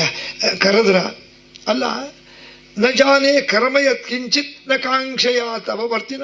ನಿನಗೇನು ಆಸೆ ಇಲ್ಲನು ಮನಸ್ಸಿನಾಗೆ. ಯಾಕೆ ಹಿಂಗೆ ಕೇಳ್ತೀರಿ? ನಾನು ನೋಡಿದೆ 1 ವರ್ಷದಿಂದ ನಾನು ನಿನ್ನ ಮಾತಾಡಿಸ್ಲಿಲ್ಲ, ನಿನ್ನ ಹತ್ತಿರ ಬರಲಿಲ್ಲ. ಅವತ್ತು ಬಂದಾಗ ಮಾತಾಡಿಸ್ತಾನೆ, ಇವತ್ತೇ ಮಾತಾಡಿಸ್ತಿರೋದು. ನಿನಗೇನು ಆಸೆ ಇಲ್ಲನು. ಅವಳು ಎಷ್ಟು ಜಾಣೆ ನೋಡ್ರಿ. ಅಲ್ಲ, ಮದುವೆಯಾಗಿ ಮದುವೆ ಮನೆಗೆ ಬಂದಂಥ, ಗಂಡನ ಮನೆಗೆ ಬಂದಂಥ ಹೆಂಡತಿಯರಿಗೆ ಏನು ಆಸೆ ಇರ್ತದೆ ಅಂತ ಗಂಡಂದರಿಗೆ ಗೊತ್ತಿದ್ದೇ ಇರ್ತದೆ. ಅದನ್ನು ನಾ ಯಾಕೆ ಹೇಳಿ ಅಂದರು. ಪರೀಕ್ಷಾರ್ಥಂ ಕೃತ ಕಾರ್ಯಂ. ನಿನ್ನ ಪರೀಕ್ಷೆ ಮಾಡಲಿಕ್ಕೆ ನಾನು 1 ವರ್ಷ ನೋಡಿದೆ. 1 ದಿವಸ ಆದರೂ ಬೇಜಾರು ಮಾಡ್ಕೊಂಡಿಲ್ಲ. ನಾನು ನಮ್ಮ ತಾಯಿ ಮನೆಗೆ ಹೋಗ್ಬಿಡ್ತೀನಿ, ಅಪ್ಪನ ಮನೆಗೆ ಹೋಗ್ತೀನಿ, ನನಗೇನಿಲ್ಲ, ಏನು ಸುಖಾನೇ ಇಲ್ಲ ಅಂತ ಅಲ್ಲಿಲ್ಲ ನೀನು. ದಿನ ಅಷ್ಟೇ ಶ್ರದ್ಧೆಯಿಂದ ನನ್ನ ಮಾತು ಕೇಳಿದೆ ನೋಡ್ರಿ. ತೃಪ್ತೋ ಭವತ ತತ್ಪೂರ್ವಂ ತುತೋಷ ಮನಸಾವೃದ್ಧಿ.